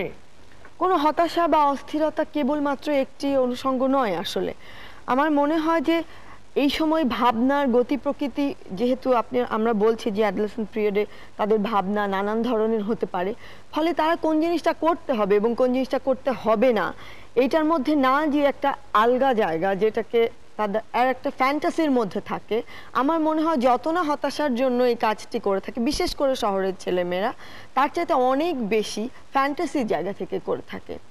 কারণ ড্রাগ তো খুব আসলে কেউ যদি এটা খুব মানে সহজেই পাওয়া যায় না, মানে রাস্তায় গেলাম আর পেয়ে গেলাম, ব্যাপারটা তো এরকম না। কোনো কোনো জায়গা, কোনো কোনো এলাকা একদমই নির্ধারিত থাকে যে যেখানে গেলে আসলে এই জিনিসগুলো পাওয়া যায়, ফলে আস্তে আস্তে কানেক্টেড হতে হয়।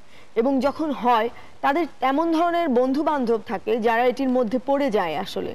এবং সকলেই বিশেষ করে ঢাকা শহরের ছেলে মেয়েদের ক্ষেত্রে যদি আমি বলতে চাই, তাহলে দেখা যাবে যে অধিক রাত পর্যন্ত তারা বাইরে থাকবার এক ধরনের প্রবণতা তৈরি হচ্ছে, যাতে করে বাবার মধ্যে এক ধরনের টেনশন তৈরি হয়। আবার ছেড়েও দেন বাবা মা কখনো কখনো, সেটাকেও হয়তো বাবা মা আধুনিকতা মনে করতে পারেন। বা শাসন অনুশাসনের জায়গাগুলোকে তো এখন খুবই ডিফিকাল্ট হয়ে গেছে। আগে আমাদেরকে বাবা মা একটা থাপ্পড় দিলে বা শিক্ষক একটা থাপ্পড় দিলে এটা আমাদের জন্য ব্লেসিংস ছিল, কিন্তু এখন তো মারাই যাবে না, মানে কিছু বলাই যাবে না। এই যে শাসনের ধরন যে পাল্টে গেছে, বাবা মা কিছু বলবে না বাচ্চাকে, তার গায়ে হাত তোলা যাবে না। আমরা জানতাম যে আপনার সন্ধ্যা হলেই মাগরিবের আজান পড়লেই বাইরে থাকা যাবে না, এসে বই নিয়ে বসতে হবে। সেইগুলো তো অনুশাসনের জায়গাটা, সমাজের এই বদলটা তো ঘটেছেই নানান কারণে, নানান ভাবে, আর ঘটবেই তো আসলে সময়ের সাথে সাথে। কিন্তু এই যে শাসন করার ভঙ্গি যে বদলে গেছে, সেটাও আমি মনে করি একটা বড় কারণ আসলে। যে বিশেষ করে আমি যদি বলি ঢাকা শহরের ছেলেমেয়েরা যে বাইরে যাচ্ছেন সেই জায়গা থেকে, তো এটা নিয়ে আসলে আমার এই অর্থে কথা বলার কিছু নেই যে বাবা মা কি করে তার সন্তানদের শাসন করবেন, কিন্তু আমার মনে হয় শাসনের জায়গায় নানান ধরনের, সেখানে কিন্তু অধিকারের জায়গাটা আসে। শিশু মানে যেহেতু আমরা এখন এই তো আমরা বারবারই অধিকার বলতে বুঝি যে হ্যাঁ প্রশ্ন না, কিন্তু শাসন বলতে একটা থাপ্পড় একটা চর এগুলো খুবই সামান্য ব্যাপার বাংলাদেশের বাবা মাদের জন্য। এটা যে এত বড় গুরুত্বপূর্ণ বিষয় কখনো হয়ে উঠবে, যেমন আপনি দেখবেন যে ইভটিজিং এই বিষয়টা অনেক গুরুত্বপূর্ণ হয়ে উঠেছে এখন। স্কুল গোয়িং যারা মেয়েরা আছেন তাদের জন্য তো খুবই ডিফিকাল্ট একটা সিচুয়েশন। এইসব তার কারণ হচ্ছে স্কুল থেকে তো আমরা কিন্তু অনেক সংসারের জন্ম হতে দেখেছি স্কুলের সামনে দাঁড়িয়ে থেকে। তো এই যে সামাজিক যে পরিবর্তনগুলো যে হয়ে গেল আমাদের সংস্কৃতির পরিবর্তনের সাথে সাথে নানানভাবে, অবশ্যই রাজনৈতিক কারণ যুক্ত, অবশ্যই রাষ্ট্রের নানান ধরনের আরোপ এর সাথে যুক্ত। তো এটা এত বিস্তারিত আসলে আলোচনার বিষয় যে এত ছোট একটি জায়গায় সেটি বলা সম্ভব না। তবে ফিরে আসি, বলছিলাম যে সেই শাসনগুলো এখন কেমন হয়ে গেছে, না করা যাবে না বাচ্চাকে। আমার মনে হয় এগুলো কারণ এডিকশনে যাওয়ার, মানে এডিক্ট হয়ে পড়া যে ছেলেমেয়েরা, এটাও একটা কারণ।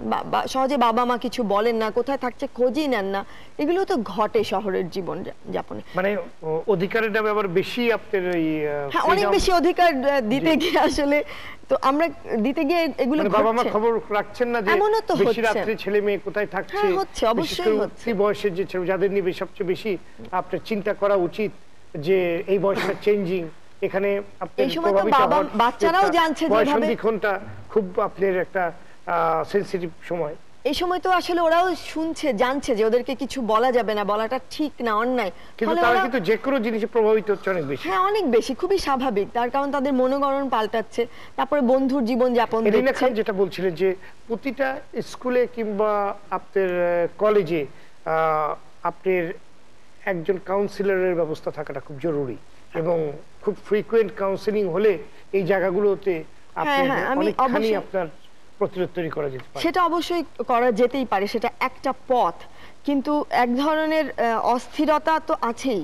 এবং একটা সময় ছিল না সকলেই বই পড়তো, বিশেষায়িত কেন্দ্র ছিল যেখানে একটা জেনারেশন তৈরি হয়ে গেছে, তাই না? কিন্তু এখনকার ছেলে মেয়েদের হাতে মানে বই দিলে তো এক পাতাও পড়বে না, আসলে বইয়ের তো দূরে থাক, সেই সময়টা তারা চাইবেন নিশ্চয়ই, সেটাকে হয়তো খারাপভাবে দেখার কিছু নেই, কিন্তু আমরা অনেক তথ্য নির্ভর হয়ে যাচ্ছি, আর কিছু আসলে শিখছি না, জানছি না, অনেক তথ্য নির্ভর হয়ে যাচ্ছে, মনে হয় খুব বেশি প্রভাবিত করছে। আমি এখানে একটু মনের সাথে একটু অ্যাড করতে হয়তো একটু ডিফার হতে, সেটা হচ্ছে যে অধিকার মানে বাবার যে শুধুমাত্র চট দিয়ে বা কিছু দিয়ে যে অধিকারটাকে অধিকার বঞ্চিত হয়ে যাবে সেটা নয়, আমি সেটাই বলছি। কিন্তু আমি একটু বলতে চাচ্ছি এইভাবে যদি এভাবে আমরা দেখি, বাবা মা দুই ভাবে হয়ে গেছে। একটা বাবা মা, এক শ্রেণীর বাবা মা আছেন যারা মনে করছে যে আমার আধুনিকতা, আবার টাকা পয়সা অনেক আছে, সেটাকে দেখানোর জন্যই আমি ছেড়ে দিচ্ছি, তারা কোথায় পাটি করছে যা যা করছে রাতভর, এটা হচ্ছে তাদের আধুনিকতা এবং তাদের একটা স্ট্যাটাস। এটা আর এক শ্রেণীর বাবা মা আছে যারা অতিরিক্ত শাসন করে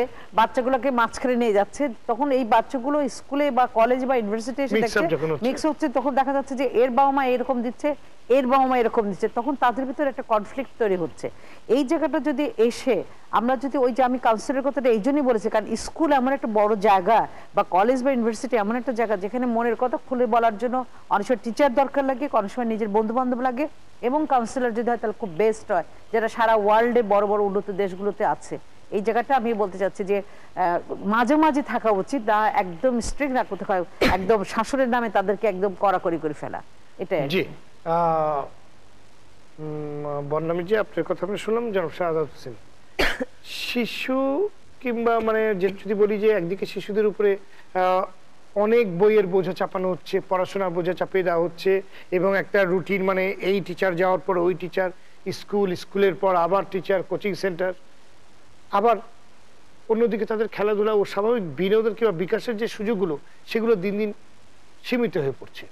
তো ফলে শিশুদের স্বাভাবিক মানবিক বিকাশটা বাধাগ্রস্ত হচ্ছে, যেটা একটা আপনার যে বাধাটা একটি শিশুকে ভবিষ্যৎ যে আমরা যে কান্ডারি, দেশকে মানে যোগ্য মানুষ হিসাবে তৈরি হবে, দেশের হাল ধরবে, সেই জায়গাটা আমরা মানে যাদের কাছে আশা করছি, সেই জায়গাটা কতটুকু বিকশিত হতে পারছে বলে আপনি মনে করেন? Thank you. আমার মনে হয় যে এটা ব্যক্তিত্বের জায়গায় একটু সমস্যা আছে আমাদের। যেমন আমি আপনার বাসায় বেড়াতে গেলাম, আপনি আমাকে দাওয়াত দিয়ে খাওয়ালেন, 30 রকম খাবার আছে। এখন আমি আমার বাসায় বন্যাকে দাওয়াত দিলাম, দেখলাম আশিক ভাই এরকম আয়োজন করেছে, আমি 30টা। ওই 30টা আছে কি আদৌ প্রয়োজন? প্রয়োজনের সীমারেখাটা আমাদের একটু নির্বাচন করতে হবে, নির্ধারণ করতে হবে যে আমার প্রয়োজনের সীমা এতটুকু। অন্যকে দেখে দেখে নিজের, আপনার বাড়িতে গেলাম, আপনি যেভাবে বাড়ি সাজিয়েছেন রুম, ওই জিনিসগুলো, ওই উপকরণ, ওই পেন্টিং, ওই প্রপস কিনে আমি আমার ঘর সাজাতে চাইলাম, কিন্তু আপনার বাড়িটা হয়তো বা দেয়ালের ইটের, আমার বাড়িটা হয়তো টিনের, ওগুলো মানানসই হবে না। অমুক অমুক দেশে ক্লাস 3-তে এই বই পড়ানো হয়, আমি ওগুলো পড়ালাম, ওগুলো আদৌ আমার বাচ্চার প্রয়োজন আছে কিনা, আমাদের সমাজের সাথে আমাদের সেগুলো প্রয়োজন আছে কিনা, এই প্রয়োজনীয়তা একটা সীমা রেখা নির্ধারণটা করতে হবে। এই জায়গাটা চাপিয়ে দেয়া, এবং চাপিয়েও দেই আমরা খুব কনফিউশন থেকে, যখন আমাদের কনফিডেন্সের অভাবটা থাকে। আচ্ছা, আমার সন্তান যদি এটা না পারে তাহলে ওটাও করুক, ওটা যদি না পারে ওটাও করুক, ওটা যদি না পারে মানে সবই তার কাছ থেকে আমরা আশা করি। কেন? সবই তার কাছ থেকে। ওই যে রবীন্দ্রনাথের কঙ্কাল গল্প এরকম বলেছিলেন যে আমাদেরকে এমন বিদ্যা দ্বারা পড়িয়েছে যারা তার কোনো কিছু এখন কাজ করছে না আমাদের মধ্য থেকে। যারা আমাদেরকে চেনেন তাদেরকে বলার দরকার নেই, আর যারা জানেন না তাদেরকে না বলাই ভালো। মানে ওগুলো কোনো কিছু, কোনো বিদ্যাই তার উপরে কাজ করেনি। এটা একটা। আর আমাদের বোধহয় নিয়মের কোনো কমতি নাই। অধিকার বা সুযোগের কমতি থাকলেও নিয়মের, আমার মনে হয় নিয়ম সৃষ্টি বা আইন সৃষ্টিকে বন্ধ করে একটু বোধহয় কঠোর হওয়া দরকার আছে। যেমন সন্তানও যখন একটু অবাধ্য হতে শুরু করে, স্নেহ, আদর, ভালোবাসার পাশাপাশি একটু কঠোর কখনো কখনো হতে হয়। যেমন আপনি কোনো গাড়িতে করে ঢাকা শহরে ঘুরে বেড়াচ্ছেন, কোনো কাজে যাচ্ছেন, অনেক সময় বলতে হবে এই আসতে চলো, এই ওভারটেক করো না। কিন্তু কিছু কিছু জায়গা আছে, উদাহরণস্বরূপ আসতে পারে ক্যান্টনমেন্ট, আপনি ঢুকবার পরে ওই ড্রাইভারকে একবারও বলতে হবে না হর্ন দিও না, ওভার স্পিড চালিও না। ও জানে ওখানে নিয়মটা না মানলে ওর অসুবিধা হবে, সো মানে শাস্তি হবে। সো একটু কঠোরতার দরকার আছে। এক, দুই হচ্ছে একটু বোধহয় অল্টারনেটিভ জায়গা খুঁজতে হবে। যেমন আমাদের ইন্ডাস্ট্রিতে আমরা ফিল্ম নিয়ে খুব সংকটে আছি। ফিল্ম কেন মানুষ দেখতে পাচ্ছে না? আমি সেদিন এই 6 তারিখে আমি ছবি দেখতে গিয়েছিলাম কোনো একটা হলে, আমি 3টি বাংলা ছবি, কোনো শুটিং ছিল না, ভেবেছিলাম সারাদিন বসে 3টি বাংলা ছবি দেখবো। 3টি শোই ক্যান্সেল হয়েছে, আমি দেখতে পারিনি। ক্যান্সেল হয়েছে কারণ দর্শক নাই, ট্রাফিক, টিকিট বেশি, অমুক তমুক সব কিছু মিলিয়ে ক্যান্সেল হয়েছে। এখন সেই ফিল্মটাকে আমরা দর্শকের কাছে নিয়ে যাওয়ার জন্য অল্টারনেটিভ স্ক্রিনিং এর রাস্তা আমরা খুঁজে নিয়েছি। এটা আগে থেকেও ছিল, কিন্তু এখন বেড়েছে। আমরা বিভিন্ন ইউনিভার্সিটিতে, যে সমস্ত ইউনিভার্সিটি ফিল্ম পড়ায় সেই সমস্ত ইউনিভার্সিটিতে, সোসাইটি, আমরা স্ক্রিনিং এর ব্যবস্থা করছি। এখন সেই অল্টারনেটিভ ওয়েটা সব জায়গাতে, যেমন বিকাশের জায়গায় শিশুদের খেলার মাঠ নেই। এখন আপনি তো ঢাকা শহরে বিল্ডিং কেটে ফেলে মাঠ বানাতে পারবেন না। আবার আমার শহরে আমার সন্তানকে তো আপনি ওই গ্রামে ওরকম ধান খেতে গিয়ে খেলতে আমি নিয়ে যেতে পারবো না। সো অল্টারনেটিভ কি? এই যে ব্যাঙের ছাতার মতো যে স্কুলগুলো বেরিয়েছে, যেই স্কুল কর্তৃপক্ষ অনেকটা চাপিয়ে দিচ্ছে, সেই সমস্ত স্কুলে ওকে মাঠ পেলা না, তুমি অ্যাটলিস্ট 1000 স্কোয়ার ফিট একটা জায়গা দাও যেখানে বাচ্চা আমার দৌড়াবে, যেখানে বাচ্চা খেলবে, সারাদিন ট্যাব নিয়ে থাকবে না। আরেকটি এই সাবজেক্টের বিষয় যেটা আমি একটু হারিয়ে ফেলেছি। আচ্ছা, ওই যে যেমন শিক্ষার সব জায়গায় না অল্টারনেটিভ এবং কাউন্সিলিং, আপনি যেটা বলছেন কাউন্সিলিংটা জরুরি, কঠোর একটু হতেই হবে। কাউন্সিলিংটা যেরকম কীরকম, এই যে শিশুরা যে ঝরে পড়ছে, খুব বেসিক একদম ধারণার জায়গাটা আমাদের সমস্যা আছে। আমাদের এখন পর্যন্ত ধারণা আছে লেখাপড়া করা হয় শুধুমাত্র ভালো একটি চাকরি পাওয়ার জন্য। যেহেতু আমি কন্যা সন্তানকে চাকরিতে দেব না, কোনো মতে নামটা লিখতে পারে, স্বামী বাজার করে দিবে, বাজারের হিসাবটা রাখতে পারে, এটা শিখে গেছে, ওকে, আর পড়াশোনার দরকার নাই। এই কাউন্সিলিংটা একটু প্রয়োজন, একটু কঠোরতা হওয়া আমাদের প্রয়োজন এই জায়গাতে। জি, ধন্যবাদ জনাব ভাই মিলাদ। জাতিসংঘ শিশু অধিকার সনদের 34 নম্বর ধারায় সকল প্রকার যৌন নির্যাতন থেকে শিশুদের রক্ষা, 35 নম্বর ধারায় শিশু অপহরণ, বিক্রি বা পাচার বন্ধ করা এবং দৈহিক নির্যাতন কিংবা অমানবিক, অসামাজিক, অসম্মানজনক আচরণ বা শাস্তি থেকে শিশুদের রক্ষার যথাযথ ব্যবস্থা নিশ্চিত করতে বলা হয়েছে রাষ্ট্রকে। আমাদের দেশে এই বিষয়ে নীতিমালা এবং আইন প্রণীত হয়েছে, প্রয়োগ কতটুকু হচ্ছে, বাস্তবতাটা কি, কি উদ্যোগ নিচ্ছেন আপনারা? ধন্যবাদ আপনাকে। যে আইন এবং যে সমস্ত নিয়ম কানুনের কথা বললেন সেগুলো অবশ্যই বাংলাদেশে আছে, যেটা আপনি নিজেই বললেন যে এই আইনগুলো এবং ধারাগুলো রয়েছে জাতিসংঘ এবং বাংলাদেশের সংবিধানে এবং বাংলাদেশের বিভিন্ন আইনে। প্রয়োগ কতটা হচ্ছে কিংবা কতটুকু হচ্ছে, সত্যিকার অর্থে কোনো স্ট্যাটিস্টিক্স কি আমাদের কাছে আছে? আমি বলবো নাই। যে সমস্ত সরকারি এবং বেসরকারি সংস্থাগুলো কাজ করে যাচ্ছেন, এটা যেন আমরা অ্যাডহক ভিত্তিতে করছি, যে ওইখানে একটা সমস্যা হয়েছে, ওই সমস্যাটাকে আমরা পরিপূর্ণভাবে না দেখে আমরা ওই সমস্যার সমাধান করার চেষ্টা করছি। আমরা কিন্তু কোনো সংগঠন এখন পর্যন্ত বাংলাদেশের প্রধান কোনো সমস্যার জন্য সারা দেশব্যাপী যে একটি জরিপ একটি করা উচিত, সেগুলো কিন্তু এখন পর্যন্ত আমি তেমনভাবে দেখিনি, সে যে কোনো ব্যাপারে বলুন না কেন। এবং তথ্য এবং যে সমস্ত উপাত্তগুলো আমরা দেই সেগুলো আমার সত্যিকার অর্থেই সেটা কতটুকু বাস্তবসম্মত সেগুলো মনে করতে পারি না। আমি সেদিন একটা সিরাজগঞ্জে একটা মিটিংয়ে ছিলাম, আমাকে বলা হলো সিরাজগঞ্জে প্রায় দরিদ্র সীমার নিচে আছে কত লক্ষ লোকের কথা যেন বললো। আমি বললাম এই তথ্যটি আপনি কোথায় পেয়েছেন? বলে একটা আইডিয়া করে বসানো হয়ে গেছে। আইডিয়া করে বসানো, কারণ তারা বলেছে আমরা 2টা গ্রামের উপর করেছি, 2টা গ্রাম থেকে পেয়েছি 33 লক্ষ দিয়ে ভাগ দিয়ে যোগ করে এটা করেছি আমরা। তারপরে দেখলাম যে পরবর্তী একটা ছিল প্রতিবন্ধীদের নিয়ে। আমি জানি যে বাংলাদেশে প্রতিবন্ধীর যেটা প্রতিবন্ধী ফাউন্ডেশন বা প্রতিবন্ধী থেকে বলা হয়েছে যে 1% প্রতিবন্ধী আছে সবাই মিলে, অ্যারাউন্ড 1%। তো দেখলাম 3টা ডিজিজের নাম দেখলাম, বাইপোলার ডিসঅর্ডার, তারপরে আর একটা দেখলাম সিজোফ্রেনিয়া, দেখলাম প্রত্যেকেই লেখা আছে 1 ভাগের বেশি বা 1 ভাগ করে। তো এইভাবে 1 করে যোগ করলে যদি প্রত্যেকটা যোগ করি সেটা কিন্তু অনেক পার্সেন্টেজ হয়ে যায়। কিন্তু সেখানে আমি যখন জিজ্ঞেস করলাম তথ্যটা কোথায় পেয়েছে, বলেছেন যে রাজশাহী মেডিকেল কলেজের একজন অ্যাসিস্ট্যান্ট প্রফেসর লিখে দিয়েছে এটা। তো আমি এ ব্যাপারে তেমন কোনো কথা বলতে চাই না, সেইটা হচ্ছে যে সত্যিকার অর্থে যায় না। আমরা জানি এটা হচ্ছে সঠিকভাবে করারও তো দায়িত্ব রাষ্ট্রের। কিছু কিছু জরিপ অবশ্যই রাষ্ট্রীয় প্রতিষ্ঠান আছে, অনেক অবশ্যই রাষ্ট্রীয় প্রতিষ্ঠান এবং রাষ্ট্রীয় প্রতিষ্ঠানের সহযোগী সংগঠন হিসেবে যে নন গভর্নমেন্ট অর্গানাইজেশনগুলো রয়েছে তাদেরও কিন্তু অনেক দায়িত্ব রয়েছে এবং তাদের কাছ থেকে পেপারগুলো প্রডিউস হচ্ছে। আমি দু একটা কথা বলবো, শুধুমাত্র যে হচ্ছে না যে এটা আমরা জানি হচ্ছে, এটা আমরা ঘৃণা করি, বন্ধ করতে চাই, কিন্তু শুধুমাত্র কি শিশুদের উপর নির্যাতন হচ্ছে কিংবা শিশু কন্যাদের উপর নির্যাতিত হচ্ছে? যৌন নির্যাতনের শিকার হচ্ছেন আমাদের অ্যাডাল্টরাও কি হচ্ছেন না? হচ্ছেন তো। তো সবাই সবগুলোকেই ভিন্ন দৃষ্টিতে হলে একই মাপের মধ্যে নিয়ে আসতে হবে। আমি কিছু কিছু তথ্য, একটু আগে আপনি একটা কথা বলেছেন যে ঘুমন্ত শিশুদের ব্লাড নেওয়া হয়। আমি চিন্তা করছিলাম, কারণ ব্লাড ডোনেশন, ব্লাডের সাথে একে তো ছাত্র অবস্থা থেকে জড়িত ছিলাম সন্ধানীর সাথে, দ্বিতীয়ত কার্ডিয়াক সার্জন, বাচ্চাদের কাছ থেকে আমি ব্লাডটা নিব কিভাবে আমি চিন্তা করছিলাম। এখন বাচ্চারা যদি 16-17 বছর হয় সেটা আলাদা কথা, কিন্তু তার ছোট বাচ্চাদের কাছে আমাদের শরীরে মাত্র 5 লিটার ব্লাড থাকে অ্যাডাল্টের, সেই 5 লিটার থেকে আমরা 10% নেই আসলে। কিন্তু বাচ্চাদের ক্ষেত্রে অনুপাতিক হারে 14 কিলো বা 15 কেজি বা 20 কেজি বাচ্চার ব্লাডই থাকে 1 থেকে 1.5 কেজি, 1.5 লিটার। তাদের কাছ থেকে নেওয়া সম্ভব, তার ভেইনগুলো এত পাতলা থাকে যে নিডল দিয়ে নেওয়ার কথা সম্ভব না। এটা হয়তো হয় যেহেতু 18 বছর পর্যন্ত আমরা শিশু বলে মনে করি, সেই 17-18, কারণ বাংলাদেশের আইনে আছে 18 থেকে 55 বছর, 12-14-16 অথবা ভালো গ্রোথ হয়েছে সেই সাথে। আর ব্লাড এত জরুরি বা এত মূল্যবান কোনো সামগ্রী না যে ঘুমন্ত বাচ্চাদের কাছ থেকে নিতে হবে। মানে এখানে যে বলা হচ্ছে তাদেরকে নেশাগ্রস্ত অবস্থায় বিভিন্ন জায়গায় তারা ব্লাডটা দিয়ে কি করবেন আপনি? ব্লাড তো আজকাল অ্যাভেলেবল। আপনি একটা ইউনিভার্সিটিতে যান, আপনি যান, বাংলাদেশে যে চাহিদা 4 লক্ষ ব্যাগ, সেই 4 লক্ষ ব্যাগ জোগাড় করা কোনো অর্গানাইজেশনের পক্ষে কঠিন কোনো কাজ না। এবং 400-500 টাকা স্ক্রিনিং ফি দিলে আজকাল যে কোনো জায়গা থেকে ব্লাড পাওয়া যায়। সুতরাং ব্লাডের জন্য ওই শিশুদের কাছে ব্লাড নিতে হবে। যাই হোক, এটা ছোট্ট একটা ইস্যু। আমার মনে হলো যে এই তথ্যটা কেন আসলো এখানে, আমার মাথায় আসলো না, সেই জন্য আমি বলছি।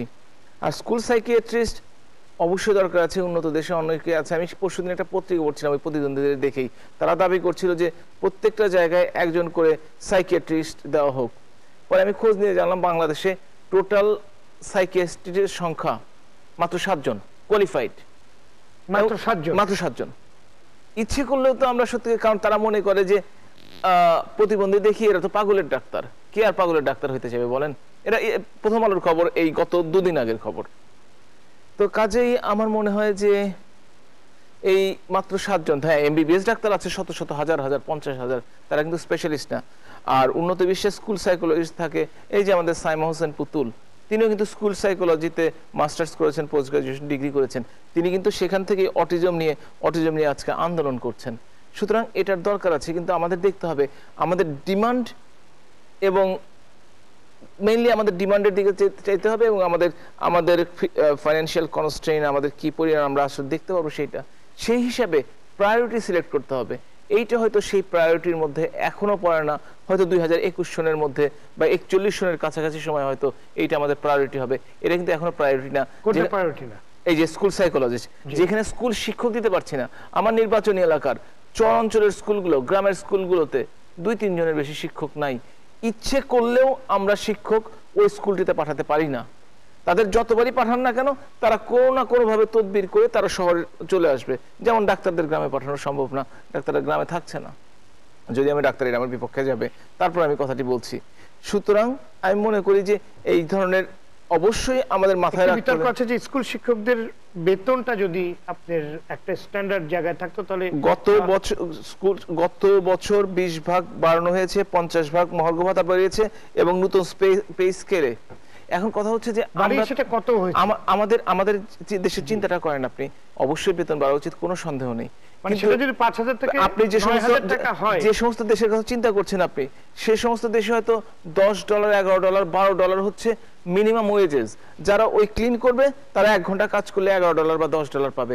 আমাদের তো এই ধরনের কোনো সিস্টেম নাই। আমরা যারা হাইয়েস্ট ইনকাম করে তারাও $11, $10 ঘন্টায় ইনকাম করে কিনা আমার যথেষ্ট সন্দেহ আছে।